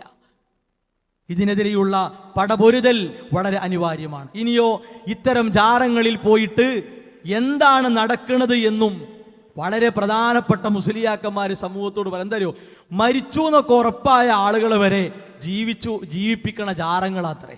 നിങ്ങൾ ആലോചിച്ച് നോക്കാണ്. എന്താ സഹോദരങ്ങളെ ഇത്? സാധാരണക്കാരെ വിഷയത്തേക്ക് എന്താ അവർ കൊണ്ടുവരാത്തത്? ഇപ്പൊ എത്ര ആളുകളാണ് നോക്കാണി ഇങ്ങനെ ജാറങ്ങളിലേക്കും മറ്റുമൊക്കെ ബസ് എടുത്ത്, വണ്ടിയെടുത്ത് പോകുന്ന എത്ര ആളുകൾ ഭാര്യ മരിച്ച് കരയുന്നു, ഭർത്താവ് മരിച്ച് കരയുന്നു, ബാബ പെട്ടെന്ന് വിട്ടുപോയി, ഉമ്മ പെട്ടെന്ന് വിട്ടുപോയി എന്ന് പറഞ്ഞ് അവർ കരയുന്നു. അവിടെ വന്ന് അൽ ഫാത്തിഹ വിളിച്ച് അന്ന് രാത്രിയും 3-നും 7-നും 40-നും ആണ്ടിനും കൂടി തിന്ന് പിരിയുക എന്നല്ലാതെ ഇന്ന ജാറത്തിലേക്ക് ആ മയ്യത്ത് കൊണ്ടുപോകൂ, ആ ജാറത്തിൽ വെച്ച് ബാപ്പാക്ക് ജീവൻ കിട്ടും എന്ന് പറയാനുള്ള ഒരു ധൈര്യം എന്താ ഉസ്താദിനില്ലാത്തത്? മുസ്ലിയാക്കന്മാർക്ക് ഇല്ലാത്തത്. അപ്പോൾ പറയും, കണ്ടോ മശായിഹന്മാരെ കഴിവിനെ ചോദ്യം ചെയ്യുന്നു, എന്നാ അള്ളാന്റെ കഴിവിനെ ചോദ്യം ചെയ്യ്, അള്ളാഹ്ക്കൊന്ന് കഴിയട്ടെ, ഇപ്പൊ ജീവിപ്പിക്ക്. അപ്പൊ നേരെ അള്ളാന്റെ നേരെ തിരിയും. അത് ഖുർആൻ പറഞ്ഞ കാര്യമാണ്. എന്ത്?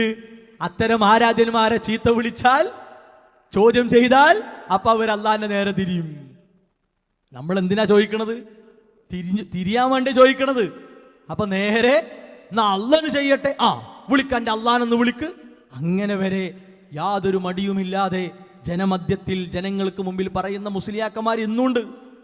ഒരു പ്രധാനപ്പെട്ട മുസ്ലിയാര് അയാളെ കുടുംബത്തിൽപ്പെട്ട ഒന്നിന് ഒരു ജാറത്തിൽ ജീവൻ കൊടുത്ത്, കേട്ടോളി പറയട്ടെ. കോഴിക്കോട്ടെത്തുമ്പോൾ അതിൻ്റെ ടയറും പൊട്ടിപ്പോയി. മൂന്നാമത്തെ ഒരു കാറെടുത്ത് എങ്ങനെയോ അവിടെ എത്തുന്നു. എടപ്പാൾ അങ്ങാടിയിലെത്തിയപ്പോൾ ഒരു 100 നായകളുണ്ട് അവിടെ, പോകാൻ സമ്മതിക്കാതെ. എങ്ങനെയോ അതിനെ തട്ടിച്ച് അങ്ങോട്ട് പോയി. അപ്പോൾ ഈ പെണ്ണ് ഹയാത്തായി, മരിച്ചു എന്ന് പറയാം. അങ്ങനെ ഞങ്ങൾ അവിടെ തന്ന് പെണ്ണിനെ മക്ബറയിലിട്ടിട്ട് അടച്ച് ഞങ്ങൾ പുറത്ത് കാത്തുനിന്ന്. സുബ്ഹാന ജല്ല ജലാലുഹു. ഒരു 3 മണിക്കൂർ കഴിഞ്ഞപ്പോൾ വാതിലിനെ മുട്ടി വിളിക്കുന്നു. അപ്പം നോക്കുമ്പോൾ ഇവിടെ ഒന്നായിട്ട് കീറിയിട്ട് ഓപ്പറേഷൻ ചെയ്തിട്ടുണ്ട്. അത് എൻ്റെ അനുഭവം, വേറെ ആരും കേട്ട് പറഞ്ഞതൊന്നുമല്ല. കേട്ടല്ലോ നിങ്ങൾ, കാന്തപുരം മുസ്ലിയാർ അനുഭവമാണ്. എടപ്പാള് ഭാഗത്ത് അയിലക്കാട് ജാറത്തിലാത്ര ഈ അനുഭവം. എന്താ ഇതിനൊക്കെ നമ്മൾ പറയാ? കാരണം ഷിയാക്കളിൽ നിന്ന് കിട്ടിയ അടിസ്ഥാനമാണ്, കൊടുത്ത കഴിവാണ്. അവരിൽ നിന്ന് കിട്ടിയ അടിസ്ഥാനമാണ് മരിച്ചാൽ പിന്നെ പവർ കൂടും, ശക്തി കൂടുന്നാണ്.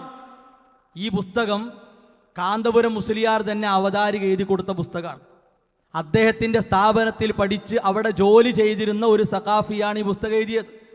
അപ്പം ഈ പുസ്തകത്തിൽ പറയുന്ന അപകടകരമായ വരികളിൽ ഒക്കെ അപകടമാണ്, ഒന്നും നല്ലയില്ല.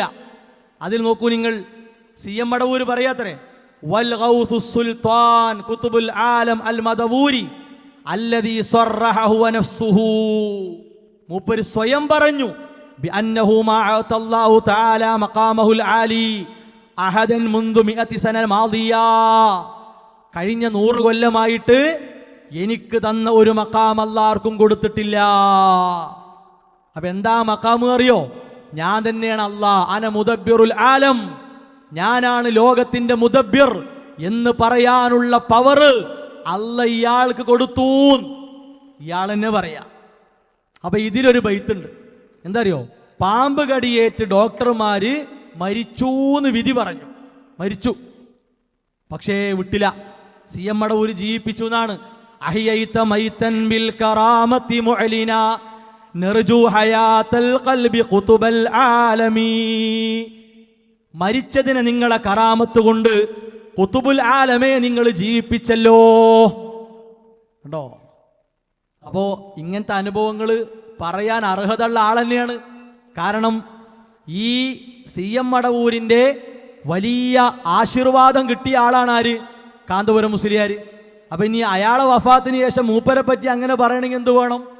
ഇപ്പം തന്നെ എന്ത് ചെയ്യണം? പല ജാറങ്ങളിലും അങ്ങനെയൊക്കെ ഉണ്ട് എന്ന് പറഞ്ഞു പോരണം. ഇതിലുണ്ട്, അന മുദബ്ബിറുലാലം ഒക്കെ ഇതിലുണ്ട്, എല്ലാം ഇതിലുണ്ട്.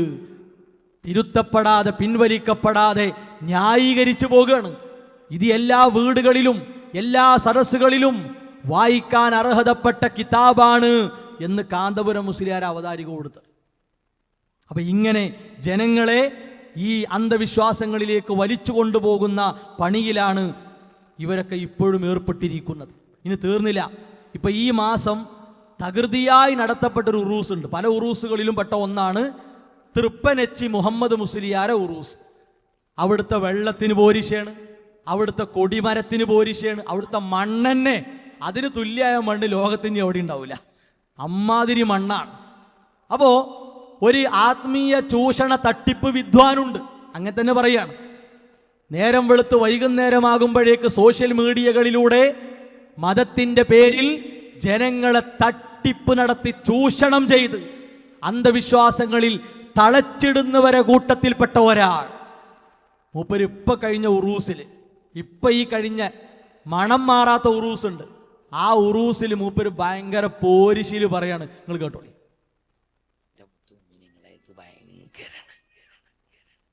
ഭയങ്കര മണ്ണായി മണ്ണ്. നോഹനെ ഭയങ്കര മുത്തുമിനിങ്ങളെ ഇത് ഭയങ്കര മണ്ണായി മണ്ണ്. നോഹനബിന്റെ കപ്പലാന്ന് ഉസ്താദ് ഇടക്കിടക്ക് പറയാറുണ്ട് പോലും. ഭയങ്കര അത്ഭുതങ്ങൾ നടന്നുകൊണ്ടിരിക്കുന്ന ഒരു മണ്ണാണ് ഈ മണ്ണ്. ഇവിടുന്ന് നമ്മളാണ്ട് പോകുമ്പോ നമ്മളെ ഉദ്ദേശം കണ്ട് പൂർത്തിയാവണം. ഇൻഷാ അല്ലാഹ് പറയും മുത്തുമിനിങ്ങളെ, മനസ്സറിഞ്ഞ് പറയും ഇൻഷാ അല്ലാഹു തൗഫീഖ് നൽകുമാറാവട്ടെ. ഇതാണ് ബ്രാൻഡഡ് സ്റ്റിക്കർ ഉപയോഗിക്കുക എന്ന് പറഞ്ഞ, മനസ്സിലായോ? ഇൻഷാ അല്ലാഹ് അല്ലാതെ അത് പോവില്ല. തിരിഞ്ഞില്ലേ? ഇൻഷാ അല്ലാഹ് പറയും മുത്തുമുഅ്മിനീകളേന്നാ. മുഅ്മിനീങ്ങളെ അല്ലാഹ് എന്തിനാ വിളിച്ചറിയോ? അള്ളാഹുവിലേക്ക് നിങ്ങൾ വരുന്നു പറയാനാ, മനസ്സിലായോ? അല്ലാതെ ഇതുപോലെയുള്ള തട്ടിപ്പിന് പോകണമെന്നല്ല. മുഅ്മിനീങ്ങളെന്ന് വിളിച്ച് തട്ടിപ്പ് പറഞ്ഞിട്ട് പിന്നെ ഇൻഷാ അല്ലാഹ് കൊണ്ട് കാര്യലാഭം ഉണ്ടാക്കുക, ഇതാ ചൂഷണം എന്ന് പറഞ്ഞാൽ. ഇത് ഡ്യൂപ്ലിക്കേറ്റ് ആണ്, എടുത്ത് വലിച്ചെറിയണം ഈ സാധനം. ആ ജാറത്തിലെ വലിയനെ പറ്റി എഴുതപ്പെട്ട പുസ്തകമാണ് ഔലിയായി രാജകളി തൃപ്പനച്ചി ഉസ്താദ്. ഈ പുസ്തകത്തിന്റെ ഉള്ളു വായിച്ചാണ്ടല്ലോ ഇതിങ്ങനെ കൈകൊണ്ട് പിടിക്കൂല, അത്രക്ക് ജീർണതകളാണ്. മനസ്സിലായോ? കേട്ടോളി, ഇതാ ഷിഫാ വെള്ളം, അവിടുത്തെ വെള്ളം കേട്ടോ, ഷിഫാ വെള്ളം. ഉസ്താദ് കൊടിമരത്തിന്റെ അല്പം താഴെയായി ഒരു കുളം കുഴിച്ചു, അതിൽ വെള്ളം കണ്ടു. സംസം വെള്ളം, നൈൽ നദിയിലെ വെള്ളം തുടങ്ങിയ ബറക്കത്തുള്ള വെള്ളങ്ങളുടെ പേര് പറഞ്ഞ് ഈ വെള്ളം അതിനൊക്കെ ഒക്കുമെന്ന് ഉസ്താദ് പറയുകയുണ്ടായി. സംസം വെള്ളത്തിനൊക്കുമെത്രേ? എന്താ ഉസ്താദുമാരെ നിങ്ങൾക്ക് പറ്റിയത്? സംസം വെള്ളത്തിന്റെ ബറക്കത്തിനെ കുറിച്ച് ആരാ അറിയിച്ചത്? ഏഴാകാശങ്ങൾക്കപ്പുറത്തിന് അല്ലാഹുവിന്റെ തീരുമാനമാണ്. അതാരാ നമ്മളെ പഠിപ്പിച്ചത്? മഹാനായ റസൂലുള്ളാഹി സ്വല്ലല്ലാഹു അലൈഹി വസല്ലമയാണ്. മാഉ സംസം, സംസം വെള്ളം അത് ബറക്കത്താക്കപ്പെട്ട വെള്ളമാണ്. മാഉ സംസം ലിമാ ശുരിബ, അതെന്തിനു വേണ്ടി കുടിക്കപ്പെട്ടോ അതിനുള്ളതാണ്. അത് ത്വആമു ത്വഅമാണ്, നല്ല രുചിയുള്ള ഭക്ഷണമാണ്. ആ വെള്ളത്തിന് തുല്യമാണോ ആ കിണറ്റിലെ വെള്ളം? എന്താ നിങ്ങൾ ഈ കാണിക്കുന്നത്? തട്ടിപ്പല്ലേ ഇത്? ചൂഷണമല്ലേ ഇത്? സാധാരണക്കാരെ, ഇവരെ നിങ്ങൾ കുറച്ചൊന്നും പേടിച്ചാൽ പോരാ. വിഷജന്തുക്കളാണ്, ചെറിയ വിഷമൊന്നുമല്ല. സംസം വെള്ളത്തിനെ കൂട്ടുപിടിച്ചു. ചൂഷണത്തെ വിജയിപ്പിക്കാൻ ഇസ്ലാമിനെ കൂട്ടുപിടിച്ചല്ലാതെ നിങ്ങൾക്ക് പോകാൻ സാധിക്കുമോ? ഒരിക്കലും കഴിയൂല, ഒരിക്കലും കഴിയൂല. ഇനിയോ കൊടിമരം, റിഫായി കൊടിമരം, റിഫായി ഷെയ്ഖ് തങ്ങളുടെ കൽപ്പന നിർവഹിച്ചുകൊണ്ട് ഒരു കൊടിമരം റിഫായി ഷെയ്ഖ് തങ്ങളുടെ പേരിലും ഉസ്താദ് നാട്ടുകയുണ്ടായി. റിഫായി ഷെയ്ഖ് തങ്ങളും റിഫായി ത്വരീഖത്തുമായി ബന്ധപ്പെട്ട് സർവ്വ ഔലിയാവും ആ കൊടിമരത്തിൽ ഹാദിറാകുമെന്ന് ഉസ്താദ് പറഞ്ഞിട്ടുണ്ട്. അതിനാൽ അവിടെയും ദുആക്ക് ഉത്തരമുണ്ട്. കച്ചവടം തന്നെ. മക്കത്തും മദീനത്തും പള്ളിയിലുമൊക്കെ ദുആക്ക് പെട്ടെന്ന് ഉത്തരണ്ട്. എന്താ പള്ളിക്ക് വിളിക്കാത്തത്? അതിന്റെ സമീപത്ത് പള്ളിയുണ്ട്, ജാറമുണ്ടെങ്കിൽ അത് പള്ളിയാക്കാൻ പറ്റൂല. അപ്പൊ ജാറത്തിക്ക് വിളിക്കുക. ഇനി നിങ്ങൾ കേൾക്കണോ? കൊടിമരത്തിന്റെ പോരിച്ച് അതിലേറെ രസ. എന്താ അറിയോ? മൊഹീദ്ദീൻ ഷെയ്ഖിന്റെ കൊടിമരത്തിന്റെ 2ാം നില വാർപ്പ് തുടങ്ങിയ സമയത്ത് ഉസ്താദ് പറയട്ടോ, ഇപ്പോൾ ഈ പണി തുടങ്ങുന്നത് ഇബ്രാഹിം നബി അലൈഹിസ്സലാമിന്റെ നിർദ്ദേശപ്രകാരമാണ്. അല്ലാഹ് കാത്തുരക്ഷിക്കുമാറാകട്ടെ. ഖലീലുല്ലാഹി ഇബ്രാഹിം നബി അലൈഹിസ്സലാമയെ ആ പേര് പറയാൻ ഇത്തരം ചൂഷകന്മാർക്ക് എന്തർഹതയാണുള്ളത്? തൻ്റെ കുടുംബത്തോട്, തൻ്റെ നാട്ടിലുള്ളവരോട്, തൻ്റെ പിതാവിനോട്, ഞാനിതാ നിങ്ങൾ ചെയ്തുകൊണ്ടിരിക്കുന്ന ശിർക്കിനോട് പരസ്യമായി വിട്ടുനിൽക്കൽ പ്രഖ്യാപിക്കുന്നു എന്ന് പറഞ്ഞ ഖലീലുല്ലാഹി ഇബ്രാഹിം നബി അലൈഹിസ്സലാം തൻ്റെ വിശ്വാസത്തെ ഉറപ്പിക്കാൻ വേണ്ടി റബ്ബിനോട് വീണ്ടും വീണ്ടും ആവശ്യപ്പെട്ട ഇബ്രാഹിം നബി അലൈഹിസ്സലാം, ആ ഇബ്രാഹിം നബിനെ കൂട്ടുപിടിക്കുക. പിന്നെയോ ഈ പണിക്ക് കൂടിയവർക്ക് ഹജ്ജ് ചെയ്തതിനേക്കാൾ കൂലി കിട്ടും. ഔ, ഹജ്ജൊന്നൊന്നുമല്ല. നിങ്ങൾ ആലോചിച്ചോക്കാണ്, ആ കൊടിമരത്തിന്റെ പണി ചേർന്നാൽ ഹജ്ജിന്റെ കൂലി. ഈ 2 കൊടിമരങ്ങൾക്കിടയിൽ നടന്നാൽ സഫാ മർവക്കിടയിൽ നടന്ന കൂലിയുണ്ട്. എന്താ സഹോദരങ്ങളെ ഇതൊക്കെ? അപ്പൊ സഫാ മർവയും വേണം. കാരണം ഇന്ന സഫാ വൽ മർവത മിൻ ശആഇരില്ലാഹ്. സഫാ മർവ ഇസ്ലാമിന്റെ ചിഹ്നങ്ങളിൽ പെട്ടതാണ്. ആ ചിഹ്നങ്ങളെ കൂട്ടുപിടിച്ചുകൊണ്ട് ഈ വൃത്തികെട്ട കൊടിമരത്തെ വെളുപ്പിക്കാൻ നിങ്ങൾ ശ്രമിച്ചുകൊണ്ടിരിക്കുന്നു. ഇതാ ഷിയായിസം, ഇതാ സൂഫിസം. സത്യം പറയില്ല, ബാത്തിൽ പൊളിക്കൂല. ഖുർആനും പ്രമാണവും ഒന്നുമില്ല, ജഹാലത്ത് ളലാലത്ത് അതങ്ങനെ വിളിച്ചു പറയാ. ഇതൊക്കെ ഇത് പറയാൻ വേണ്ടി എന്നിട്ട് പറയാ നൂഹ് നബിന്റെ കപ്പലാണ് ഈ സ്ഥലം. നൂഹ് നബിന്റെ കപ്പലല്ലത്. നൂഹ് നബി നിയോഗിക്കപ്പെടാൻ കാരണമായ ശിർക്കിന് വളം വെച്ച വഴികൾ എന്താണോ അത് കൃത്യമായി തഴച്ചു വളർന്ന് പന്തലിച്ചു നിൽക്കുന്ന ഒരു സ്ഥലമാണ്. അന്ന് നൂഹ് നബി അലൈഹിസ്സലാം നിയോഗിക്കപ്പെട്ടപ്പോ വദ്ദും സുആവും യഊസും യഊക്കും നസ്റും ഒക്കെ പ്രത്യേക നാട്ടക്കുറ്റികളായി മാറ്റപ്പെട്ട് ആരാധിക്കപ്പെടുന്ന, പ്രാർത്ഥിക്കപ്പെടുന്ന, പൂജിക്കപ്പെടുന്ന അവസ്ഥ ഉണ്ടായല്ലോ. അതേ സ്ഥാനത്തേക്ക് ഈ CM മക്കാമും ഈ തൃപ്പനച്ചി മക്കാമും അത്തിപ്പറ്റ മക്കാമും വരക്കൽ മുല്ലക്കോയ മക്കാമും അങ്ങനെ പല പല മക്കാമുകളും അവിടേക്കാണ് കയറി വന്നു. നൂഹ് നബിന്റെ കപ്പലല്ല അത്. നൂഹ് നബി അലൈഹിസ്സലാം കൊണ്ടുവന്നതും പഠിപ്പിച്ചതും അതെന്താണോ അതിനെ കൃത്യമായി പൊളിക്കുന്ന, തകർക്കുന്ന, അതിനുവേണ്ടി ഉണ്ടാക്കപ്പെട്ട സ്ഥലങ്ങളാണ്. അതുകൊണ്ട് ഈ തട്ടിപ്പുകളെ, ഇത്തരം ആളുകളെ കൃത്യമായി തിരിച്ചറിഞ്ഞില്ലെങ്കിൽ സഹോദരങ്ങളെ പരലോകത്താണ് പ്രശ്നം. മരണമാസന്നമായത് മുതൽ പ്രശ്നമാണ്. ഇസ്തിഖാമത്തില്ലാതെ, തൗഹീദില്ലാതെ അള്ളാഹുവിലേക്ക് മടങ്ങേണ്ടി വരും. അത് പ്രശ്നമാണ്. നിങ്ങൾ ആലോചിച്ച് നോക്കുകയാണെങ്കിൽ ഈ കൊടുത്ത കഴിവ് എന്നുള്ള ഈ ഒരു മുസീബത്ത് ഉണ്ടല്ലോ, ആ മുസീബത്ത് എന്തും പറയാം എന്ന അവസ്ഥയിലേക്ക് വരെത്തിച്ചു.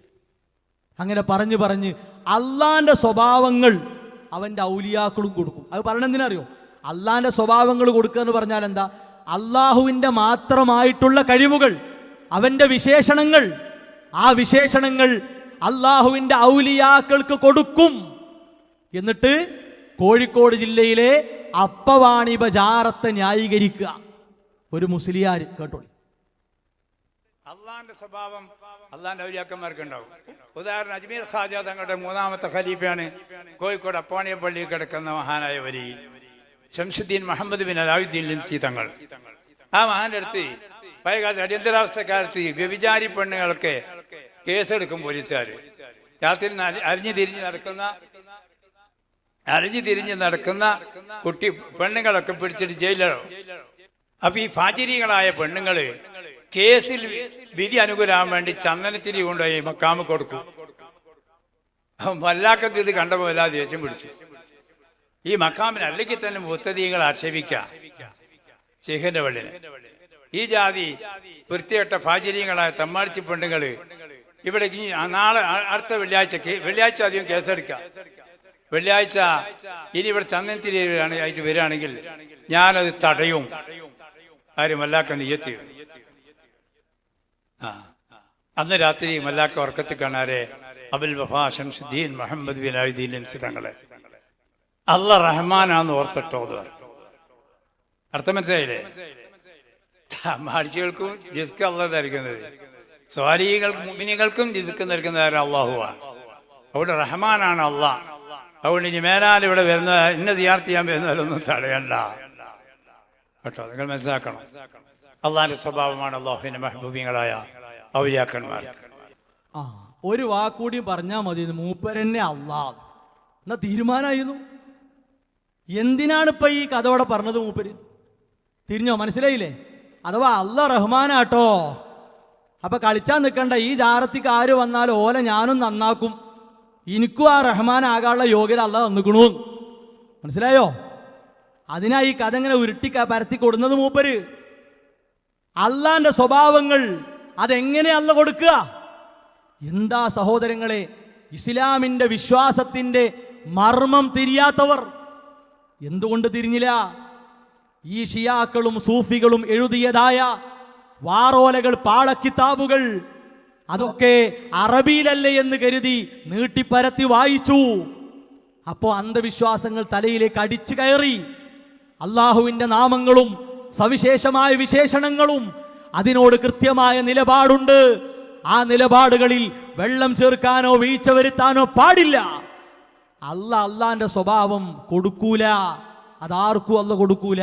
ഖുർആൻ ചോദിച്ചില്ലേ, ഫമാലക്കും കൈഫ തഹ്കുമൂൻ, എന്ത് വിധിയാണ് നിങ്ങൾ നടത്തുന്നത്?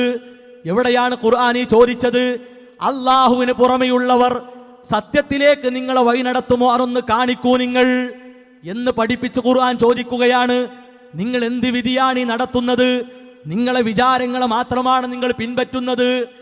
നിങ്ങൾക്ക് തോന്നിയത്, നിങ്ങൾക്ക് വിചാരിച്ചത്, അതിലേക്കാണ് നിങ്ങൾ പോകുന്നത്. മഹാനായ ഇബ്നു കസീർ റഹിമഹുല്ലാഹ് പറഞ്ഞു, സുമ്മ ബയ്യന തആല, അല്ലാഹു തആല വിശദീകരിച്ചിരിക്കുന്നു, അന്നഹും, ഈ ആളുകളുണ്ടല്ലോ, അവരെന്താണ് വിചാരിച്ചിരിക്കുന്നത്? അവർ വിചാരിച്ച കുറേ ദീനിലൂടെ, മാർഗത്തിലൂടെ പോവുകയാണ്. എന്നാൽ അല്ലാഹ് അവർക്ക് തെളിവ് കാണിച്ചു കൊടുക്കുന്നു, കൃത്യമായ പ്രമാണം കാണിച്ചു കൊടുക്കുന്നു. പക്ഷേ അവരവരുടെ ലൊന്നിലൂടെയാണ് പോകുന്നത്. ആ ലൊന്നെന്താണ്? തവഹുമാണ്, തഖയ്യുലാണ്, തോന്നലുകളാണ്, വിചാരങ്ങളാണ്. അങ്ങനെ സ്വപ്നം കാണുന്നേ, സ്വപ്നം ഇങ്ങനെ കാണുക, അതിങ്ങനെ വലിയ പോരിശയായിട്ട് പറയാ, അത് ഖുർആൻ പറഞ്ഞതാ, അത് നിങ്ങളെ ലൊന്നാട്ടോ, വലിച്ചെറിഞ്ഞോളിയും, ശരിയിലേക്ക് വന്നോളിയും. അല്ല കൊടുക്കൂല, അല്ല കൊടുക്കുന്ന് പറഞ്ഞു കണ്ട് എന്ത് ചെയ്യണം? അതങ്ങനെ സ്ഥാപിക്കണം. മാത്രമല്ല, ആ കൊടുത്ത കഴിവുള്ളത് കൊണ്ടേ നബി സല്ലല്ലാഹു അലൈഹി വസല്ലമ അടക്കം ഇപ്പോഴും നമ്മളെങ്ങനെ കണ്ടുകൊണ്ടിരിക്കുകയാണ്. നമ്മൾ ചെയ്യണതും അതേപോലെ നമ്മൾ പറയണതും നമ്മൾ തിരിയുന്നതും എത്രത്തോളം ഈ വേണ്ടാത്തരങ്ങൾ നടക്കുന്ന മഖാമുകളൊക്കെ, അവിടെ നടക്കുന്ന ഇത്തരത്തിലുള്ള ഉറൂസ്, ആണ്ട്, അനാചാരങ്ങൾ, അതിങ്ങനെ കണ്ട് നബി സല്ലല്ലാഹു അലൈഹി വസല്ലം ഇങ്ങനെ തൃപ്തി അടയാന്ന. കേട്ടോളി, പറയട്ടെ. നമ്മൾ ഈ കൂടലുണ്ടല്ലോ, ഇത് എന്നെ വെള്ളിയാഴ്ച രാവും വെള്ളിയാഴ്ച പകലും അതുപോലെ തിങ്കളാഴ്ചയൊക്കെ നിങ്ങൾ ചെയ്യുന്ന അമലുകളൊക്കെ ഈ എന്നിലേക്ക് വെളിവാക്കപ്പെടുന്നുണ്ടെന്ന് നബി മുഹമ്മദുർ റസൂലുള്ളാഹി. നമ്മൾ ഈ ഇരിക്കുന്നത് മുത്തനബി ഇങ്ങനെ കാണുകയാണ്. മദീനത്തെ റൗദാ ശരീഫിൽ ഇരുന്നിട്ട് നമ്മളെങ്ങനെ നോക്കുകയാണ്, എന്താണ് ആ പള്ളിയിൽ മഹാനായ മുത്തനബിന്റെ ഏറ്റവും ഇഷ്ടപ്പെട്ട ഹബീബായ ഷെയ്ഖുൽ ഖാദിരിയ വരിഫായിയ മഹാനായ ഷെയ്ഖ് മുഹമ്മദ് മുസ്ലിയാരുടെ ആണ്ടോടനുബന്ധിച്ച് എന്താണ് മുഅ്മിനീങ്ങൾ, എൻ്റെ ഉമ്മത്തിമാര് എന്താണ് പറയുന്നത്, എന്താണ് കേൾക്കുന്നത് എന്ന് നിരീക്ഷിച്ചു കൊണ്ടിരിക്കുകയാണ്. കേട്ടില്ലേ?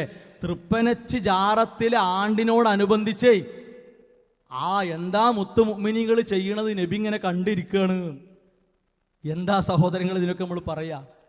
മഹാനായ അബൂബക്കർ റളിയല്ലാഹുവിന്റെ കാലഘട്ടത്തിൽ കപടന്മാരെ കൊണ്ടുണ്ടായ പ്രശ്നങ്ങൾ എത്രേ.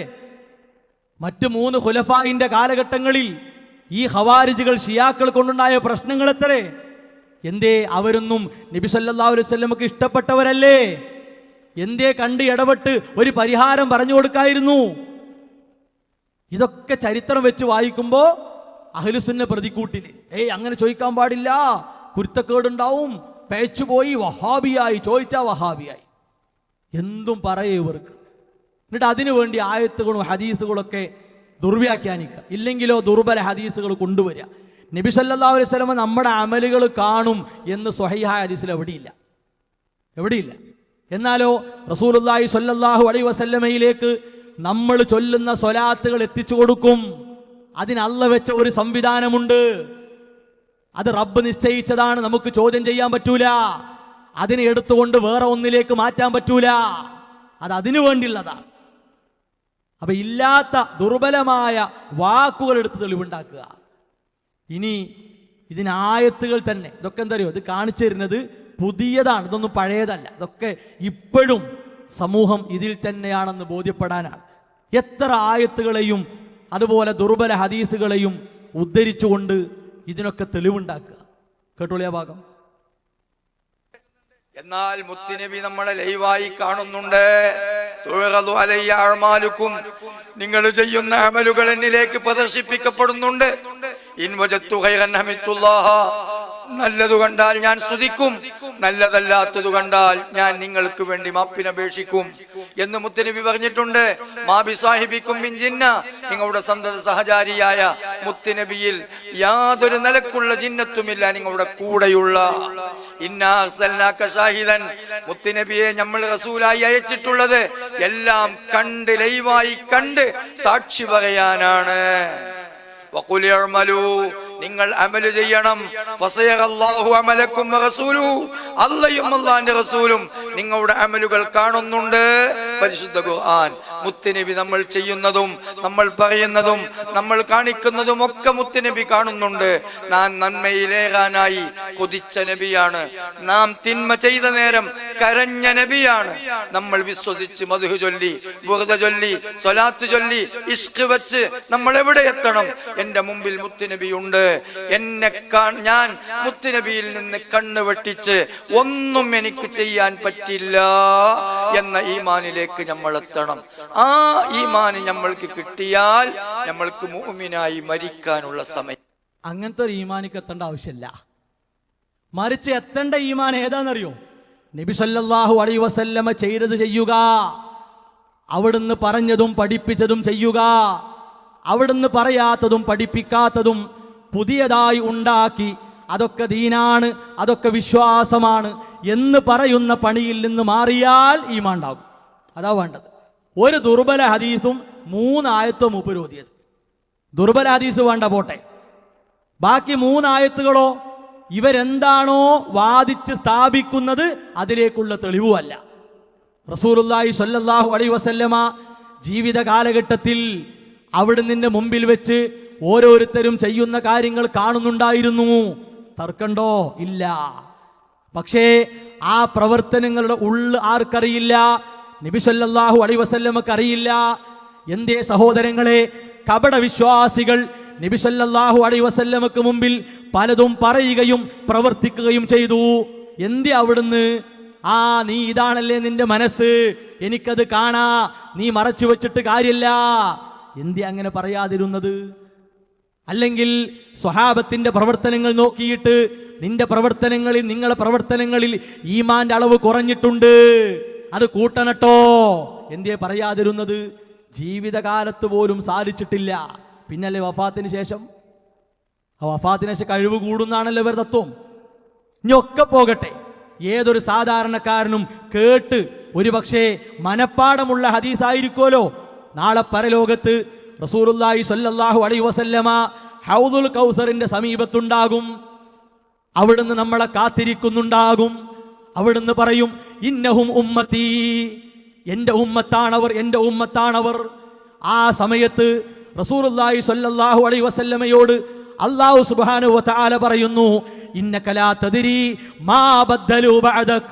പ്രവാചകരെ, നിങ്ങളെ കാലശേഷം അവരെന്തൊക്കെയാണ് മാറ്റിമറിച്ചതെന്ന് നിങ്ങൾക്കറിയില്ല. പല ആളുകളും ദീൻ ഒഴിവാക്കിയവരാണ്, പല ആളുകളും ദീനിനെ കളിയാക്കിയവരാണ്, പരിഹസിച്ചവരാണ്, പുച്ഛിച്ചവരാണ്. പ്രവാചകരെ, നിങ്ങൾക്ക് അവരവസ്ഥ അറിയില്ല. ഇവർ വാദിക്കും പ്രകാരം, ജൽപ്പിക്കും പ്രകാരമാണെങ്കിൽ നബി സല്ലല്ലാഹു അലൈഹി വസല്ലം എന്താ പറയാ? അവിടെ നിൽക്ക്, ഇങ്ങോട്ട് പോരണ്ട, നിന്റെ പിന്നിത്താള് പോരട്ടെ, അയാൾ ഉഷാറായിരുന്നു എന്നല്ലേ പറയേണ്ടത്. അതുകൊണ്ട് തീർന്നില്ല. മാ അഹദസൂ ബഅദക്, നിങ്ങൾക്ക് ശേഷം എന്താണ് അവർ പുതിയതായി മതത്തിന്റെ പേരിൽ ഉണ്ടാക്കിയത് നിങ്ങൾക്കറിയില്ല. ഇങ്ങനെ വരെ ഇസ്ലാം നമ്മളെ പഠിപ്പിച്ചിട്ടുണ്ട്. അപ്പൊ റസൂലുള്ളാഹി സ്വല്ലല്ലാഹു അലൈഹി വസല്ലം പറയും, അവിടെ നിൽക്ക്, വിദൂരത്തേക്ക് പോ, അടുത്തേക്ക് വരരുത്. അന്ധവിശ്വാസങ്ങളുടെ അനാചാരങ്ങളുടെ പിന്നാലെ പോയാൽ ഹൗദുൽ കൗസറിന്റെ സമീപത്ത് നാം കേൾക്കേണ്ടി വരുന്നത് ഇതാണ്. അതുകൊണ്ട് സഹോദരങ്ങളെ, നന്നായി പേടിക്കണം.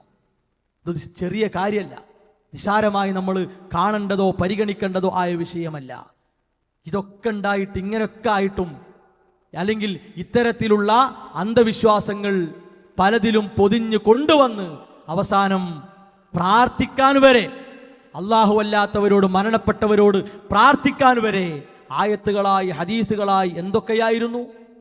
അങ്ങനെ കൊട്ടപ്പുറം സംവാദത്തിൽ വെച്ച് കാന്തപുരം മുസ്ലിയാർ ആയത്തോതി. എന്തിനായത്തോതിയത്? അല്ലാഹു അല്ലാത്തവരോട് പ്രാർത്ഥിക്കാൻ തെളിവുണ്ടോ? വസ്അൽ മൻ അർസൽന ആയത്തോതി കൊടുത്തു. അല്ലാത്തവരോട് പ്രാർത്ഥിക്കാൻ പാടില്ല എന്ന് പഠിപ്പിക്കുന്ന ആയത്താണ്. അത് ശിർക്കിന് തെളിവാക്കി. അതുപോലെ തന്നെ നെല്ലിക്കുത്തി ഇസ്മായിൽ മുസ്ലിയാർ, അദ്ദേഹം ജീവിത കാലഘട്ടത്തിൽ പറഞ്ഞു, പ്രാർത്ഥന അള്ളാഹുവിനോട് മാത്രമെന്നത് സാക്ഷാൽ ഇബിലീസിന്റെ പ്രമേയമാണ്. അള്ളാഹിനോട് മാത്രമേ പ്രാർത്ഥിക്കാൻ പറ്റുള്ളൂ പറഞ്ഞാൽ അത് ഇബിലീസിന്റെ വാദാണ്. ഖുർആനിൽ അള്ളാഹ് പറഞ്ഞതാണ്, അതെങ്ങനെ ഇബിലീസിന്റെ വാദായി മാറുക?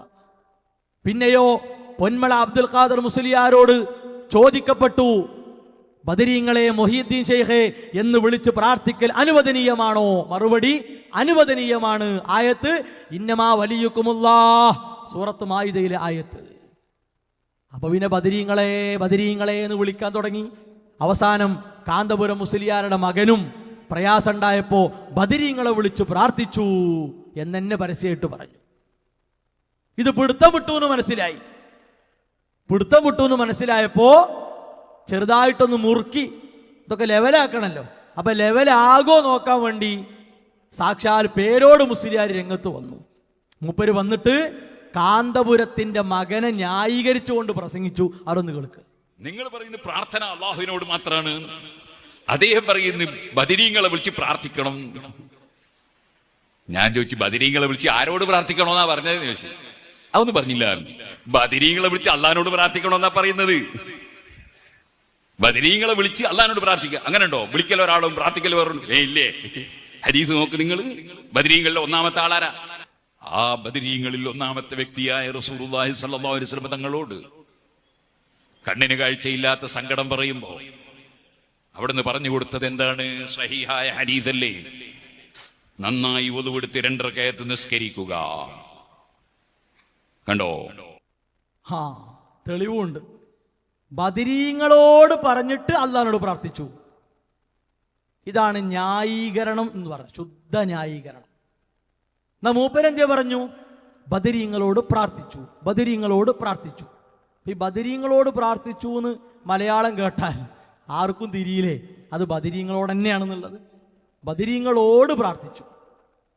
അങ്ങനെയൊക്കെ പ്രയാസപ്പെട്ട് നിൽക്കുന്ന ആൾക്ക് അതാണ് ഒഴിവാക്കിയിട്ട് അല്ലാഹ് ഈ പ്രയാസങ്ങളൊക്കെ മാറ്റിത്തരണേ എന്ന് പറയാൻ എന്തേ കഴിഞ്ഞില്ല? എന്തേ സാധിച്ചില്ല? അതിനു മാത്രം ഈമാനികമായി വളർന്നിട്ടില്ല, തൗഹീദ് ശരിയായിട്ടില്ല. എത്ര ആയത്തുകളുണ്ട്. മുൽത്തറായ പ്രയാസത്തിൽ കുടുങ്ങിയ ഒരാൾ ആരോട് പ്രാർത്ഥിച്ചാൽ ആ പ്രയാസം മാറിക്കിട്ടുക? ഖുർആനല്ലേ പഠിപ്പിക്കുന്നത്.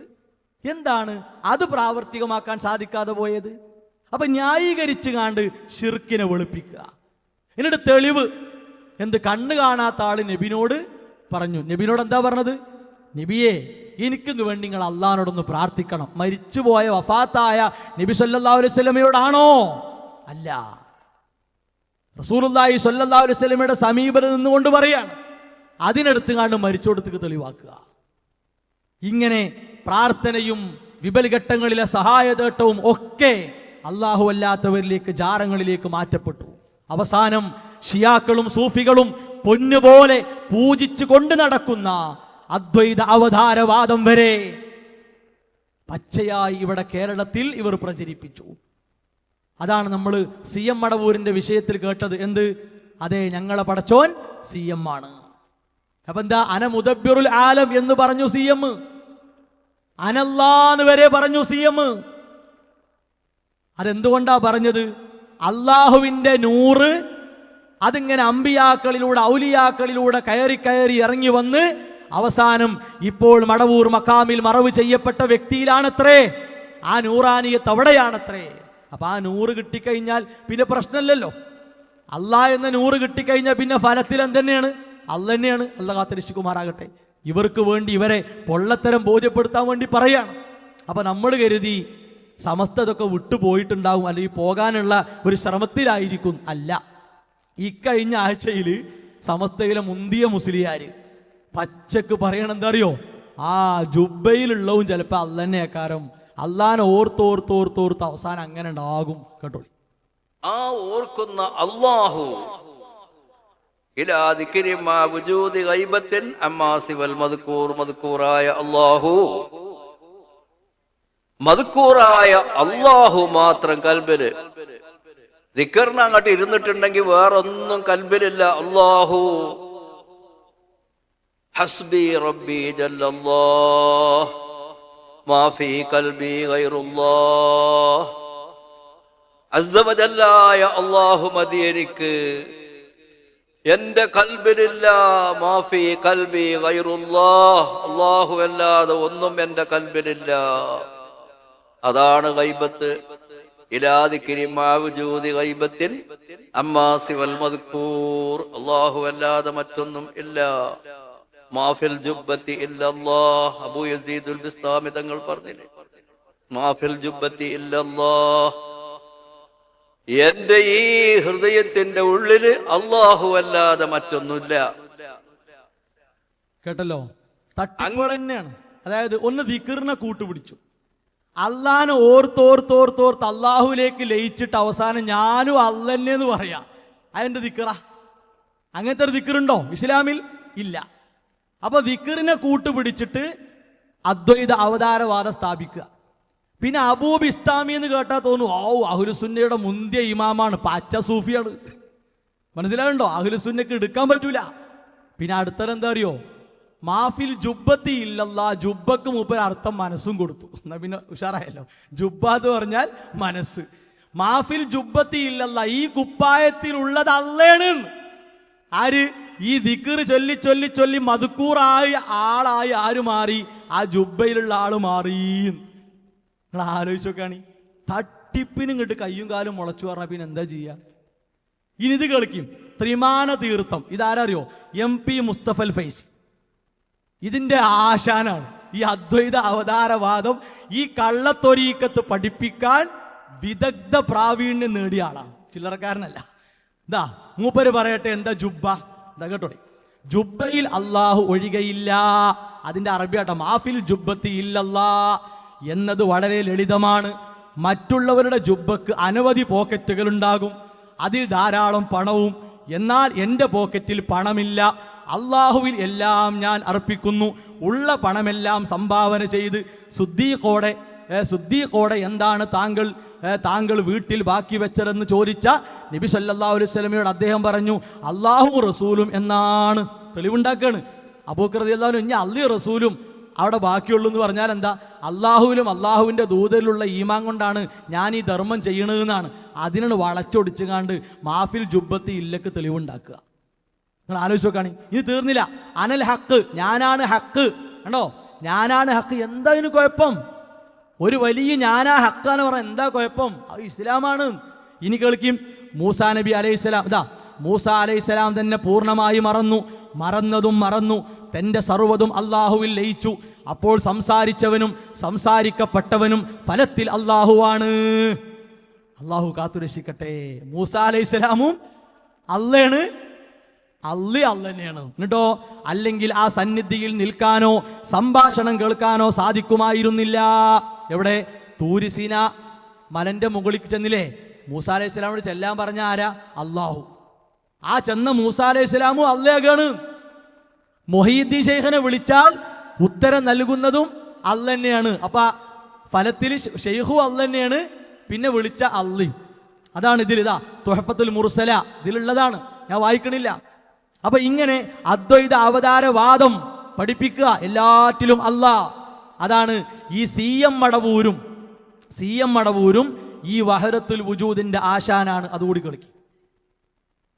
എപ്പം വയനാട്ടിലേക്ക് വരുന്നോ ആ സമയത്തെല്ലാം ബഹുമാനപ്പെട്ട കൽപ്പറ്റ സൂഫി വലിപ്പാപ്പയുമായി കുറെ നേരം സംസാരിക്കും. കാരണം ഇത് രണ്ടും ഇഷ്കിന്റെ ലോകമാണ്, അള്ളാഹുവിന്റെ മഹബത്തിന്റെ പ്രണയത്തിന്റെ അനുരാഗത്തിന്റെ ലോകമാണ്. അവര് സമ്മേളിക്കുമ്പോൾ പിന്നെ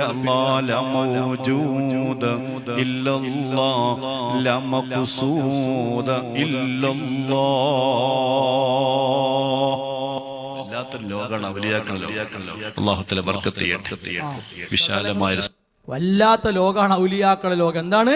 ലാ മൗജൂദ ഇല്ലല്ലാഹ്. ഈ പറയപ്പെട്ട ഞാനും അള്ളയാണ്, എല്ലാ സൂഫികളും അള്ളയാണ്. ഇത് ഇസ്ലാം അല്ല കൂട്ടരെ, പിഴച്ച വിശ്വാസമാണ്. ഇത് ലോകത്ത് കൊണ്ടുവന്ന ജൂത ക്രൈസ്തവരാണ്. അവരിൽ നിന്ന് ഷിയാക്കൾ, സൂഫികൾ, ബറേലവികൾ, പല വ്യതിയാന കക്ഷികളും കടമെടുത്തു. അവരതിന് പേര് കൊടുത്തത് ഖാസുൽ ഖാസി എന്നാണ്. അവരെ വീക്ഷണപ്രകാരം തൗഹീദിന്റെ മൂന്നാമത്തെ പദവിയാണ് ഖാസുൽ ഖാസ്, അഥവാ ഫനാ പ്രാപിക്കുക. ത്വരീഖത്തിലൂടെ ശരീഅത്തിലൂടെ പോയി അവസാനം ഫനാ പ്രാപിച്ചു, അള്ളാഹുവിലേക്ക് ലയിച്ചു കഴിഞ്ഞു. ഇനി എന്തും പറയാ. ആ വിശ്വാസം ഇസ്ലാമിൻ്റെതല്ല. മഹാനായ അബുൽ ഇസ്സ് അൽ ഹനഫി റഹിമഹുല്ലാഹ് അദ്ദേഹം പറഞ്ഞൊരു വാക്ക് നോക്കൂ നിങ്ങൾ. ഈ വിഷയ സംബന്ധമായി നടത്തിയ ചർച്ചയിൽ അദ്ദേഹം പറയുന്നു, ഫഹാദാ കലാമുല്ലാഹിൽ മുനസ്സൽ അലാ റസൂലിഹി സ്വല്ലല്ലാഹു അലൈഹി വസല്ലം. ഇതാ നബി സല്ലല്ലാഹു അലൈഹി വസല്ലമക്ക് ഇറക്കപ്പെട്ട ഖുർആൻ നമ്മുടെ അടുക്കലുണ്ട്. വഹാദിഹി സുന്നത്തുർ റസൂൽ സല്ലല്ലാഹു അലൈഹി വസല്ലമ, നബി സല്ലല്ലാഹു അലൈഹി വസല്ലമയുടെ ചര്യ ഇവിടെയുണ്ട്. വഹാദാ കലാമു ഖൈറുൽ ഖുറൂനി ബഅദർ റസൂൽ സല്ലല്ലാഹു അലൈഹി വസല്ലമ, ഉത്തമ തലമുറയിൽ ജീവിച്ചവരുടെ ജീവിതം ഇവിടെയുണ്ട്. വസാദാത്തുൽ ആരിഫീന മിൽ അയിമ്മ, അഹ്ലുസ് സുന്ന വൽ ജമാഅയുടെ പണ്ഡിതന്മാരുടെ ജീവിതം ഇവിടെയുണ്ട്. അതൊക്കെ പറഞ്ഞു ശേഷം പറയുന്നു, ഹൽ ജാഅ ദിക്റുൽ ഫനാഇ ഫീഹാ, എവിടെയെങ്കിലും അല്ലാഹുവിലേക്ക് ലയിക്കുക എന്ന ഈ വിശ്വാസം ഇവിടെ എവിടെയെങ്കിലും ഉണ്ടോ? വഹാര തഖ്സീം അൻ അഹദിൻ മിൻഹും, അവരാരെങ്കിലും ഇങ്ങനെ ഒരു വിഭജനം നടത്തിയിട്ടുണ്ടോ? വഇന്നമാ ഹസല ഹാദാ മിൻ സിയാറത്തിൽ ഉലുവി ഫിദ്ദീൻ, മതകാര്യത്തിൽ അതിരിവിട്ടത് മൂലമാണ് ഈ നിലക്കുള്ള വിശ്വാസമുണ്ടായത്. അൽ മുശബ്ബഹു ലി ഉലുവിൽ ഖവാരിജ്, ഖവാരിജുകളെ പിന്നാലെ പോയതുകൊണ്ടാണ്. ബൽ ലി ഉലുവിൻ നസാറാ ഫീ ദീനിഹിം, നസ്രാണികളുടെ മതം പിൻപറ്റിയത് കൊണ്ടാണ്. വഖദ് ദമ്മല്ലാഹു തആല അൽ ഉലുവ ഫിദ്ദീൻ വനഹ അൻഹു, മതകാര്യത്തിൽ അതിരുവിടുക എന്നതിനെ അള്ളാഹു വിരോധിച്ചിരിക്കുന്നു. എന്നിട്ട് ആയത്തോതി, ഖുൽ യാ അഹ്ലൽ കിതാബ് ലാ തഗ്ലൂ ഫീ ദീനിക്കും ഗൈറൽ ഹഖി വലാ തത്തബിഉ അഹ്വാഅ ഖൗമിൻ ഖദ് ളല്ലൂ, പിഴച്ചു പോയവരെ ആ വഴി നിങ്ങൾ പിൻപറ്റണ്ട, അതിരുവിടണ്ട. അപ്പൊ സഹോദരങ്ങളെ, ഈ നിലക്കുള്ള അന്ധവിശ്വാസങ്ങളിലേക്ക്, ജീർണതകളിലേക്ക് ആളുകളെ വലിച്ചു കൊണ്ടുപോകുന്നു. ഇതൊക്കെ നമ്മൾ കൃത്യമായി തിരുത്തണം. ഇതിലൂടെ ഉണ്ടായി വന്ന അന്ധവിശ്വാസ കുത്തുബ് കാര്യങ്ങളൊക്കെ ഉണ്ടല്ലോ, കുത്തുബുകൾ, ലോകം നിയന്ത്രിക്കുന്ന ആ കുത്തുബ് കൊണ്ടും ഇപ്പൊ ഇവർ കുടുങ്ങിയിട്ടുണ്ട്. കാരണം തൊട്ടതും പിടിച്ചതും കണ്ടതും ഒക്കെ കുത്തുബാണ്. പറയട്ടെ കേട്ടോളി. ഇന്നിപ്പോ നമ്മുടെ അവസ്ഥ എന്താ? വളാഞ്ചേരിയിൽ നമ്മൾ സംസാരിക്കുമ്പോൾ വളാഞ്ചേരിയിലും പരിസരത്തുള്ള അവസ്ഥ എന്താ? മൊത്തത്തിലുള്ള ലോകത്തുള്ള കുത്തുബുൽ അഖ്താബുകളൊക്കെ ഈ വളാഞ്ചേരിയിലും ഇതിന്റെ പരിസരത്തുമാണ്. കുത്തുബുൽ അഖ്താബ്, കുത്തുബുസ്സമാന്, അങ്ങനെ കുറെ പേരുകൾ, ഏറ്റവും നല്ല പേരുകൾ. ആ പേര് അതൊക്കെ അവകാശം PSK ഉസ്താദ് അവകാശപ്പെടുകയാണ് നിൽക്കുക. അല്ലെങ്കിൽ ഇത് റഷീദ് ബാക്കവി ഉസ്താദ് പറയുന്നുണ്ട്, ഓലൊക്കെ കുത്തുബുൽ അഖ്താബ് നമ്മൾ വകവെച്ച് കൊടുക്കുള്ളൂന്നല്ല, എന്നാലും പറയുമ്പോൾ അത് കേൾക്കാൻ ഒരു ചുരുക്കുണ്ട്. 40 കൊല്ലം ദർസിറത്തിയ, 40 കൊല്ലം 10-15 കൊല്ലം ദർസിൽ പഠിച്ച ഉലമാക്കൾ പഠിച്ച് പിന്നെ 10-40-45 കൊല്ലം കുട്ടികൾക്ക് ഖുർആനും സുന്നത്തും നമ്മുടെ ഫിഖ്ഹും അഖീദും ദർസ് നടത്തി വലിയ ഇരുത്തമിരുന്ന ഉലമാക്കളാണ് അവരൊക്കെ. ഓല് പറയുമ്പോ നമുക്ക് എന്തെങ്കിലും കേൾക്കാൻ ഒരു ചന്തണ്ട്. നിങ്ങൾ നോക്കണം, ഇത് അതൊന്നുമില്ലാതെ റോട്ടിൽ കൂടെ നടക്കുന്ന ഒരു മനുഷ്യനെ പിടിച്ചിട്ട് കുത്തുബുസ്സമാന എന്ന് പറയുമ്പോൾ ഓൻ പറ, ഞാൻ ഞങ്ങൾ പറയല്ലേ ജാനം ഉണ്ടായിരിക്കും ഇജ്ജ് കുത്തുബുസ്സമാൻ തന്നെയാണ് എന്ന് കുറെ വട്ടം പറയുമ്പോൾ മൂപ്പർക്കും തോന്നാ ഞാൻ കുത്തുബുസ്സമാൻ തന്നെയാണല്ലേ. ഇതാണ് നമ്മുടെ നാട്ടിലെ ഇപ്പോഴത്തെ അവസ്ഥ. ഓരോ സ്റ്റോപ്പിലും ഓരോ കുത്തുബുകളാണ് എന്നാണ് പറയുന്നത്. കേട്ടല്ലോ, ഇതിന്റെ ഉത്തരവാദികൾ ആരാ? ഇവരെന്നെ അല്ലാതെ ആരാ ഇതിന് വഴി തുറന്നു കൊടുത്തത്? നമ്മളാരും അല്ലല്ലോ. ഇവരാശയപ്രകാരം ആ ദർജയ്ക്ക് എത്തിയോലൊക്കെ കുത്തുബളാവും, ഒരു പ്രശ്നമല്ല. ഇനി ഇയാൾ പറഞ്ഞ പ്രകാരമാണെങ്കിൽ ആദ്യം എടുത്തൊഴിവാക്കേണ്ട കുത്തുബ് CM മടവൂരാണ്. കാരണം നിസ്കാരമല്ല, നോമ്പ് നോറ്റവരെ കൊണ്ട് മുറിപ്പിക്കുക, സ്വർണ്ണിട്ട് നടക്കുക, എന്തൊക്കെയെന്ന് പിരാന്തൻ ഓലന്നെ പറഞ്ഞു, ഭ്രാന്തിലായിരുന്നു അല്ലേ. പക്ഷെ മൂപ്പര് പറഞ്ഞത് എന്താ അറിയോ? കാനൽ ജന്താദി കുത്തുബൽ ഖാദിരിയ, ചെണ്ടാടി പറഞ്ഞ നേതാവുണ്ട്, മൂപ്പര് ഖാദിരിയ ത്വരീഖത്തിന്റെ കുത്തുബാണ്. എന്നാലോ വാന കുത്തുബു കുല്ലി ത്വറായിഖിൻ, എല്ലാ ത്വരീഖത്തിന്റെ കുത്തുബാണ് ഞാൻ. അപ്പൊ ഒരു ത്വരീഖത്തിനെ എതിർക്കാൻ പറ്റൂല. ഈ പറഞ്ഞ പോലെ സ്റ്റോപ്പ് ത്വരീഖത്തുകൾ ഉണ്ടാവും, കുത്തുബുകൾ ഉണ്ടാവും. അവരെ വിശ്വാസം അങ്ങനെയാണ്. അതാണ് ഷിയായിസം, സൂഫിസം ഉണ്ടാകും. ഇനി കണ്ണീരൊഴുക്കിയിട്ട് കാര്യമില്ല. യഥാർത്ഥ അഹ്ലുസ് സുന്നയിലേക്കാണ് മടങ്ങുക, അതേ പരിഹാരമുള്ളൂ. പിന്നെ മാത്രമല്ല, ഇവർക്ക് വേണ്ടാത്ത കുറേ ത്വരീഖത്തുകൾ അതൊക്കെ വ്യാജം, ഇവരുമായി ഒത്തുപോകാത്ത ത്വരീഖത്തുകളൊക്കെ വ്യാജം. ഇസ്ലാമിനെ സംബന്ധിച്ചിടത്തോളം ഒറ്റ വഴിയുള്ളൂ, സിറാത്തുൽ മുസ്തഖീമാണ്. അത് വിട്ടതൊക്കെ വഴിവിട്ടതാണ്. അപ്പൊ കൊണ്ടോട്ടി ത്വരീഖത്ത് ഈ അടുത്ത് ചർച്ചയായി. കൊണ്ടോട്ടി ത്വരീഖത്ത് പറഞ്ഞാൽ എല്ലാ ത്വരീഖത്തുകളെയും പോലെ ഷിയാ ത്വരീഖത്താണ്.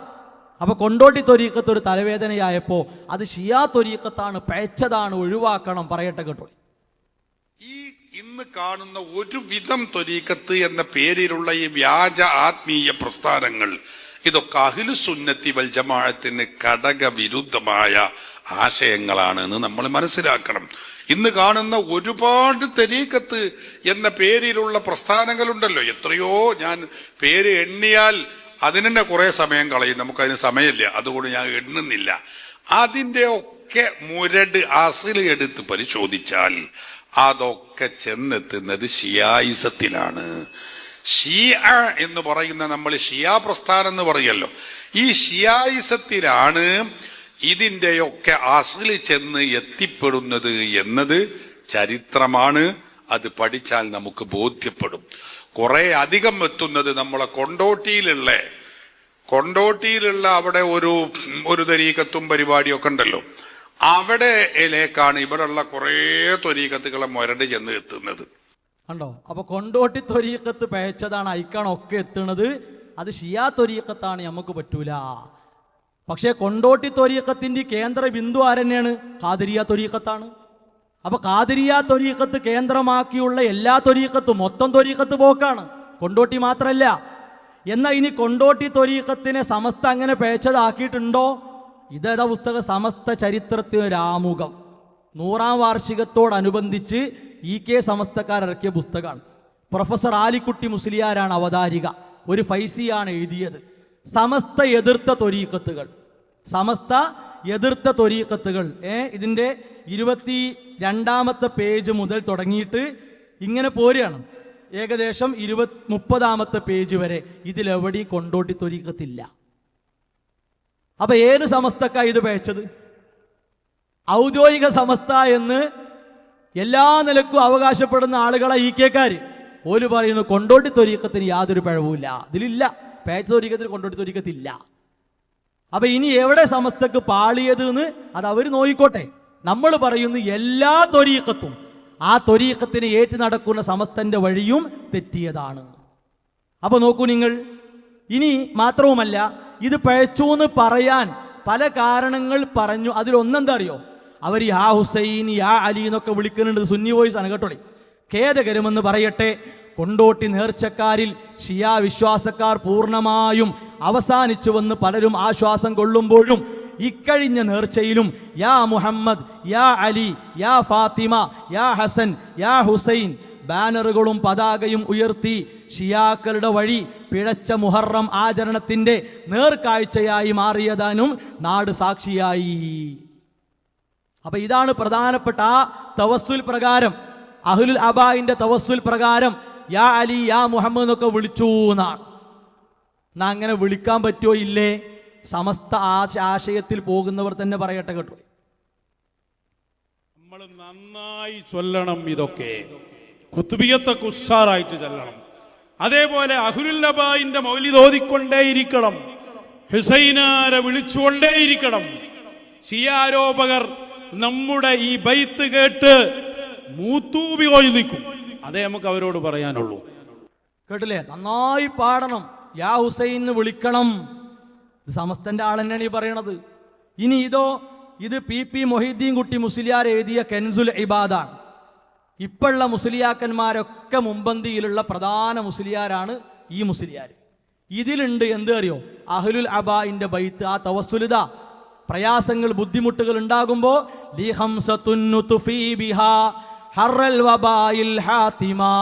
അൽ മുസ്തഫ വൽ മുർത്തദ വബ്നാഹുമാ വൽ ഫാത്തിമ.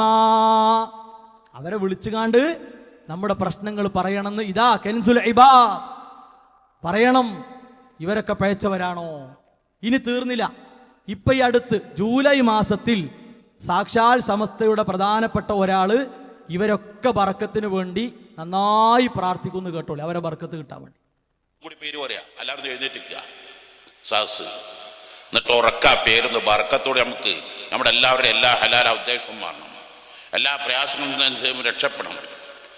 اللهم إنا نسألك بحق سيدنا محمد صلى الله عليه وسلم ശരി കണ്ടോ وبحق سيد شباب أهل الجنة وبحق أمير المعلم أبي طالب رضي الله عنه وبحق سيدنا حسين رضي الله عنه بحق سيدنا زين العابدين رضي الله عنه بحق سيدنا محمد الباقر رضي الله عنه بحق سيدنا جعفر الصادق رضي الله عنه بحق سيدنا موسى الكاظم رضي الله عنه بحق سيدنا علي الرضا رضي الله عنه وبحق سيدنا താജുൽ ഔലിയ മുഹമ്മദ് ഖാസിം വലിയുല്ലാഹി റളിയല്ലാഹു അൻഹു ബികാഫത്തി അഹ്ലി ബൈത്ത് റസൂലില്ലാഹി സ്വല്ലല്ലാഹു അലൈഹി വസല്ലം അർഹമുർ റഹീമായ അല്ലാഹ് ഈ സാദാത്തുക്കളുടെ ഹഖ് ജാഹ് ബർക്കത്ത് കൊണ്ട്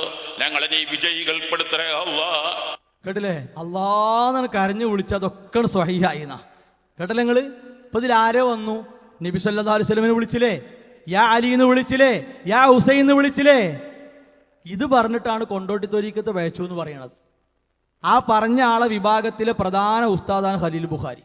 അപ്പൊ ഇനി എവിടെ പേച്ചത് നിങ്ങൾ ആലോചിക്കണം. ഇനി ഇതാ EK സമസ്തിയിലോ ഇപ്പൊ ഈ തൃപ്പനച്ചി ആ ഉറൂസിൽ ഈ പുസ്തകം തന്നെ എടുക്കുക കേട്ടോളി. അവിടുത്തെ കൊടിമരത്തിലുള്ള ബെയ്ത്ത് എന്താ അറിയോ? ലി ഖംസത്തുൻ ഉത്ഫി ബിഹാ ഹർറൽ വബാഇൽ ഹാത്തിമ അൽ മുസ്തഫ വൽ മുർത്തദ വബ്നാഹുമാ വൽ ഫാത്തിമ. മുസ്തഫ എന്ന് പറഞ്ഞ റസൂലുള്ളാഹി സ്വല്ലല്ലാഹു അലൈഹി വസല്ലം, മുർത്തദ അലി റളിയല്ലാഹു അൻഹു, വബ്നാഹുമാ ഹസൻ ഹുസൈൻ റളിയല്ലാഹു അൻഹുമാ വൽ ഫാത്തിമ. അപ്പൊ ഇനി നമ്മൾ അതേ ഉറൂസിലെ സ്റ്റേജിൽ കേട്ടോളി, ഹദറത്തിക്ക് കൂലി കിട്ടാൻ വേണ്ടി ആരൊക്കെ പേരാ പറയുന്നത് കേട്ടോളി. അല്ലാഹുവേ നിന്റെ ഹബീബായ റസൂലുള്ളാഹി സ്വല്ലല്ലാഹു അലൈഹി വസല്ലം നമ്മുടെ റൗള ശരീഫിലേക്ക് എത്തിക്കണേ അല്ലാഹ്. അവിടുത്തെ കരളിന്റെ കഷ്ണമായ ഫാത്തിമത്ത് സഹ്റ റളിയല്ലാഹു അൻഹാ, അലി ഇബ്നു അബി ത്വാലിബ് റളിയല്ലാഹു അൻഹു, ഹസൻ ഹുസൈൻ റളിയല്ലാഹു അൻഹുമാ, അഹ്ലുൽ ബൈത്ത് ഇവിടെ എല്ലാ പാപ്പാറഹും സവാബിനെ എത്തിച്ചു കൊടുക്കണേ അല്ലാഹ്. ആമീൻ. എന്ത് ആത്മാർത്ഥായിട്ടായി പറയണത് അല്ലേ? ഇതാണ് ഷിയായിസം. ഓലെ ഹദറത്തിക്ക് എന്തിനാ അത് വിടുന്നത്? ഓല് കേൾക്കുന്നു, കാണുന്നു, അറിയുന്നു. ആ വിശ്വാസമല്ലേ. എവിടെ ആർക്കാ പഴച്ചത്? അഹ്ലുസുന്നക്ക് ഒരു കുഴപ്പമില്ല. അഹ്ലുസുന്ന അതിൻ്റെ വിശുദ്ധിയിൽ, അതിൻ്റെ പവിത്രതയിൽ അത് മുന്നോട്ട് പോകുന്നു. ഇനി തീർന്നില്ല, അതേ സ്റ്റേജിൽ വെച്ച് കൊണ്ടോട്ടി തങ്ങൾ പ്രത്യേകം കേട്ടോളി. മുഹമ്മദ് ഷാ തങ്ങൾ, വാമാനൂർ ശോതാക്കന്മാർ, മലപ്പുറം ശോതാക്കന്മാർ, പുല്ലാര ശോതാക്കന്മാർ, മുട്ടിയാറ ശോതാക്കന്മാർ, മുഹ്യിദ്ദീൻ മുസ്ലിം സവാബിനെ എത്തിച്ചു കൊടുക്കണം അല്ലാഹ്. മുഹമ്മദ് ഷാ തങ്ങളെ ജാറത്തിക്കും സവാബ് എത്തിക്കണേ. അപ്പൊ ആ ത്വരീഖത്ത് പേച്ചതാണെങ്കിൽ ഇപ്പൊ 4 ദിവസം മുമ്പ് തൃപ്പനച്ചിയിൽ വന്നോലൊക്കെ പേച്ച കൊടുത്താണ്. അതാണ് പ്രശ്നം. അപ്പോ ഒന്നൊന്നിനെ പേച്ചെന്ന് പറയുമ്പോൾ അതിനോട് ഒക്കായിട്ടാണ്, ഒത്തുപോകാത്തോടാണ് ഈ പേക്കണത്. മനസ്സിലായല്ലോ? ഒത്തുപോകാത്തോടെ പേക്കണം. ഇനി നമ്മൾ കുറ്റക്കാരല്ല, ഇസ്ലാമിക്കണം മടങ്ങി വരിക. ഇനി കേട്ടോളിയും, പേരോട് മുസ്ലിയാർ തന്നെ പറയുന്നു കേട്ടോളി. ഇന്നലെയോ എനിക്കൊരാൾ ഒരു പാട്ട് കേൾപ്പിച്ചു തന്നു. സുബ്ഹാനല്ലാഹ്, ഹുസൈൻ റളിയല്ലാഹു അൻഹുവിനെ വിളിച്ചു. അതേ പാടുന്ന ഒരു പാട്ട്, ഒരു കോപ്പിരാട്ടി കാണിച്ചുള്ള ഒരു പാട്ട് പാടുന്ന ആൾക്ക് ചിലപ്പോൾ തലയിൽ കേട്ടുണ്ടാവും, ചിലപ്പോൾ ബിരുദത്തിന് പേരുണ്ടാവും. പക്ഷേ അത്തരത്തിലുള്ള ഒരു വിഷയത്തിലും മുസ്ലിം ഉമ്മത്ത് പെട്ടുപോകരുത്. കേട്ടില്ലേ? മുസ്ലിം ഉമ്മത്ത് പെടാൻ പാടില്ല. ഇതാരോടൊക്കെ പറയേണ്ടത് അറിയോ? ഖലീൽ ബുഖാരിനോട്. അവിടെ പറഞ്ഞു കൊടുക്കണം. അവിടെ നിന്നിട്ടുള്ള മുസ്ലിയാക്കന്മാരോട് PP മൊഹീദ്ദീൻ കുട്ടി മുസ്ലിയാരൊക്കെ വിളിച്ച് പറയട്ടെ, മരിച്ചാൽ കേൾക്കുന്നല്ലേ ഉസ്താദ് നിങ്ങൾ എന്തേ കാട്ടി, കെൻസുല്ലിബാദിൽ ഇങ്ങനെയൊക്കെ എഴുതി കൂട്ടിയില്ല നിങ്ങൾ എന്ന് പറയട്ടെ. അല്ലാതെ എന്താ?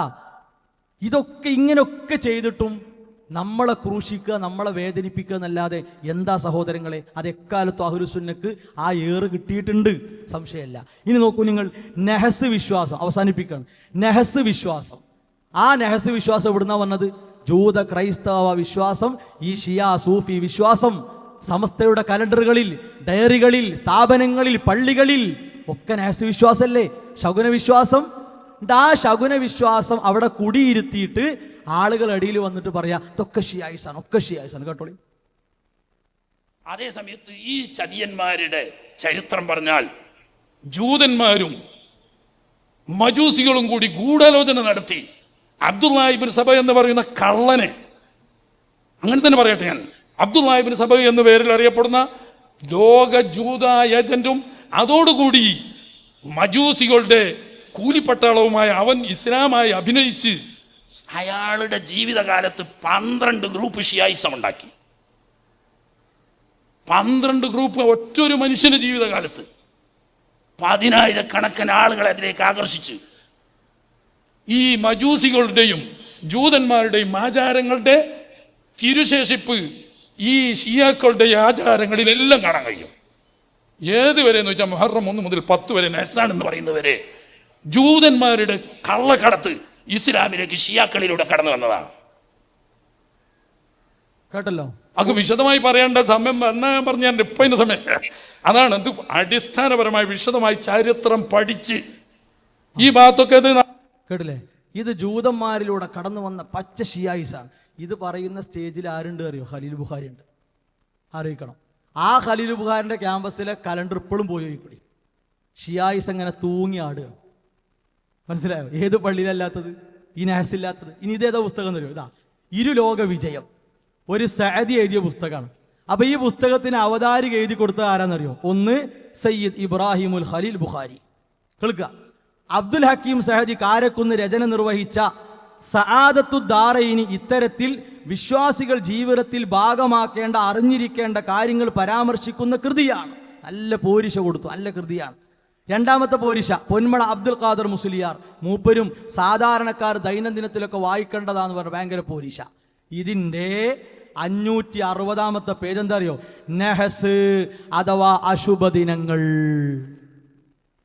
എന്നിട്ട് പിന്നെ ഓരോ മാസത്തിൽ മുഹറടക്കമുള്ള മാസത്തിൽ ഒക്കെ നെഹസ് ഇങ്ങനെ വാരി എഴുതിയിരിക്കുകയാണ്. അപ്പൊ എന്താ അതിന് നമ്മൾ പറയാ? ഇതാണ് അനിസ്ലാമിക ആചാരങ്ങളുടെ കുപ്പായമിട്ട് അതിലിങ്ങനെ അത് പിന്നെ വെളുപ്പിച്ച് വലുതാക്കി ഇങ്ങനെ കൊണ്ടുവരിക. അതിൽപ്പെട്ടതാണ് ഷിയാക്കളിലൂടെ കടന്നു വന്നതാണ് മീലാദ് ആഘോഷം. അതിനു വേണ്ട തകൃതിയായ പണികൾ തുടങ്ങി. തെളിവുകളുണ്ടോ? ഇല്ല എന്നുറപ്പാണ്. തെളിവുകളില്ല എന്നതിൻ്റെ ഒരൊറ്റ തെളിവ് കാണും കേട്ടോ. പറയും 2 ആഘോഷങ്ങളേ ഉള്ളൂ, വേറെ ആഘോഷമൊന്നുമില്ല എന്ന് പറയും. 2 ആഘോഷമാണെന്ന് പറയാൻ ഒരാൾ വേണ്ടേ? ആ ആളെ പരിചയപ്പെടാൻ വേദി വേണ്ടേ? അങ്ങനെ ആ ആള് പറയുന്നതല്ലേ ആഘോഷം 2ആണോ 1ആണോ? ആ ആളിവിടെ വേണ്ടേ? ആ ആളെ കുറിച്ചുള്ള ബോധ്യവും പരിചയവും വേണ്ടേ? അതിനെ പരിചയപ്പെടുത്താൻ ഈ നാട് ഒരുങ്ങണ്ടേ? ഈ നാട്ടുകാരുടെ ബാധ്യതയല്ലേ? കേട്ടല്ലോ? നബി സല്ലല്ലാഹു അലൈഹി വസല്ലമയെ പരിചയപ്പെടുത്താൻ 2 ആഘോഷമുള്ളൂ എന്ന് പഠിപ്പിച്ച നബി സല്ലല്ലാഹു അലൈഹി വസല്ലമയെ പരിചയപ്പെടുത്താൻ സ്റ്റേജ് വേണ്ടേ? വേദി വേണ്ടേ? എന്താ എവിടേക്കായി പോണത്? ഞങ്ങൾക്ക് തെളിവൊന്നുമില്ല, അപ്പം ഇങ്ങനെ ഉരുണ്ട് മറിഞ്ഞുകാണ്ട് വല്ലതും ഉണ്ടാക്കട്ടെ എന്നാ. ഇല്ലാത്ത ആഘോഷത്തിന് എവിടുന്ന് ആയത്ത് കിട്ടുക? ഇല്ലാത്ത ആഘോഷത്തിന് എവിടുന്ന് ഹദീസ് കിട്ടുക? നിങ്ങൾ പറയും, കിട്ടുമോ? ഉത്തമ തലമുറയിൽ തപ്പി തെരഞ്ഞാൽ പോലും കിട്ടൂല. ഒരൊറ്റ സ്വഹാബി ഒരു നിമിഷം ചെയ്ത് കിട്ടൂല. നേരത്തെ വായിച്ച അൽ മുബാറക് കണ്ടോളി. മീലാദുൻ നബി പോലെയുള്ള പുണ്യാത്മാക്കളുടെ ജന്മദിനം ആഘോഷിക്കലും ചരമദിനം അനുസ്മരിക്കലും സുന്നി ഷിയ വിശ്വാസപ്രകാരം പുണ്യകർമ്മങ്ങളാണ്. റിഫായി ആണ്ട്, മൊഹീദ്ദീൻ ആണ്ട്, നിരന്ന് കിടക്കുകയാണ് ആണ്ടുകള്. ഷിയായിസമാണ്, ഇസ്ലാമല്ല. അതുകൊണ്ടാണ് അങ്ങനത്തെ ആണ്ട് ആഘോഷ ജന്മദിന പരിപാടികൾ ഇസ്ലാമിനില്ല. അതുകൊണ്ട് റബീഉൽ അവ്വൽ വരും മുമ്പ് പൊടിപ്പും തൊങ്കലും അലങ്കാര പണികളുമായി നടക്കാൻ ശ്രമിക്കുന്നവരെ ആലോചിക്കുക. ശുദ്ധ ബിദ്അത്താണ്, കടുത്ത ബിദ്അത്താണ്, അനാചാരമാണ്. ജനങ്ങളെത്ര നല്ലതായി കണ്ടാലും നല്ലതിൻ്റെ ഗണത്തിലേക്ക് വലിച്ചിട്ടാലും അതൊരിക്കലും ഇസ്ലാമല്ല. വിട്ടുനിൽക്കണം, പരലോകത്ത് നഷ്ടമായിരിക്കും. ഇൻഷാ അല്ലാഹ് ഈ മാസം ഓഗസ്റ്റ് മാസം 15 വളരെ പഠനാർഹമായ ഒരു മുഖാമുഖം ഇതുമായി ബന്ധപ്പെട്ട് ചെറുവാടി എന്ന പ്രദേശത്ത് വരികയാണ്. ആ മുഖാമുഖം ഇവരുടെ പൊള്ളത്തരങ്ങൾ തുറന്നു കാണിക്കാനാണ്. തെളിവില്ലാത്ത ഈ അനാചാരത്തിൻ്റെ അപകടം തുറന്നു കാണിക്കാനാണ്. നബി സല്ലല്ലാഹു അലൈഹി വസല്ലമ ചെയ്യാത്ത ഒരു കാര്യം അവിടുന്ന് ചെയ്തു എന്ന് പ്രചരിപ്പിക്കുന്നവരെ തൊട്ട് ജാഗ്രത കൊടുക്കാനാണ്. 4 ഖുലഫായിന്റെ പേരിൽ നുണകൾ പറഞ്ഞ് ഇല്ലാത്ത കഥകൾ പ്രചരിപ്പിച്ച് ഇത്തരം ആഘോഷങ്ങളെ വലിച്ചു വലുതാക്കുന്ന ആളുകളുടെ അപകടം തുറന്നു കാണിക്കാനാണ്. ഖുർആൻ ദുർവ്യാഖ്യാനം തുറന്നു കാണിക്കാനാണ്. കള്ളക്കഥകളും പൊള്ളക്കഥകളും ഇസ്ലാമിൽ പ്രമാണമല്ലെന്ന് തുറന്നു കാണിക്കാനാണ്. നബി സല്ലല്ലാഹു അലൈഹി വസല്ലമയെ എങ്ങനെ സ്നേഹിക്കണം, എങ്ങനെ പിൻപറ്റണം, എങ്ങനെ അനുസരിക്കണം, അവിടുന്നിലേക്ക് എങ്ങനെയാണ് നാം ആദരവും ബഹുമാനവും കാണിക്കേണ്ടത് എന്ന് പഠിപ്പിക്കാനുള്ള പഠനാർഹമായ മുഖാമുഖമാണ്. പരമാവധി എല്ലാവരും ഉപയോഗപ്പെടുത്തണം. ഇത്തരം അനാചാരങ്ങളെ തിരിച്ചറിയണം. നാളെയുടെ ലോകത്ത് വിജയിക്കണമെങ്കിൽ സഹോദരങ്ങളെ, തെറ്റുകളെ തെറ്റായി മനസ്സിലാക്കി തിരുത്താനും നന്മകളെ പഠിച്ച് അന്വേഷിച്ച് ജീവിതത്തിൽ പതിവാക്കാനും ശ്രമിക്കുന്നതിലൂടെ മാത്രമേ അന്ധവിശ്വാസ അനാചാരങ്ങളെ, അതിൻ്റെ വഴികളെ തോൽപ്പിക്കാൻ നമുക്ക് സാധിക്കുകയുള്ളൂ. അതുകൊണ്ട് ഇത് വാശിയോ അല്ലെങ്കിൽ ദേഷ്യം തീർക്കലോ അല്ലെങ്കിൽ മറ്റെന്തെങ്കിലും അരിശം തീർക്കലോ അല്ല. ബോധ്യപ്പെട്ട സത്യം തെളിവുകളിലൂടെ കൃത്യമായി സാധാരണക്കാരെ കൂടി ബോധ്യപ്പെടുത്താനുള്ള പ്രയത്നമാണ്.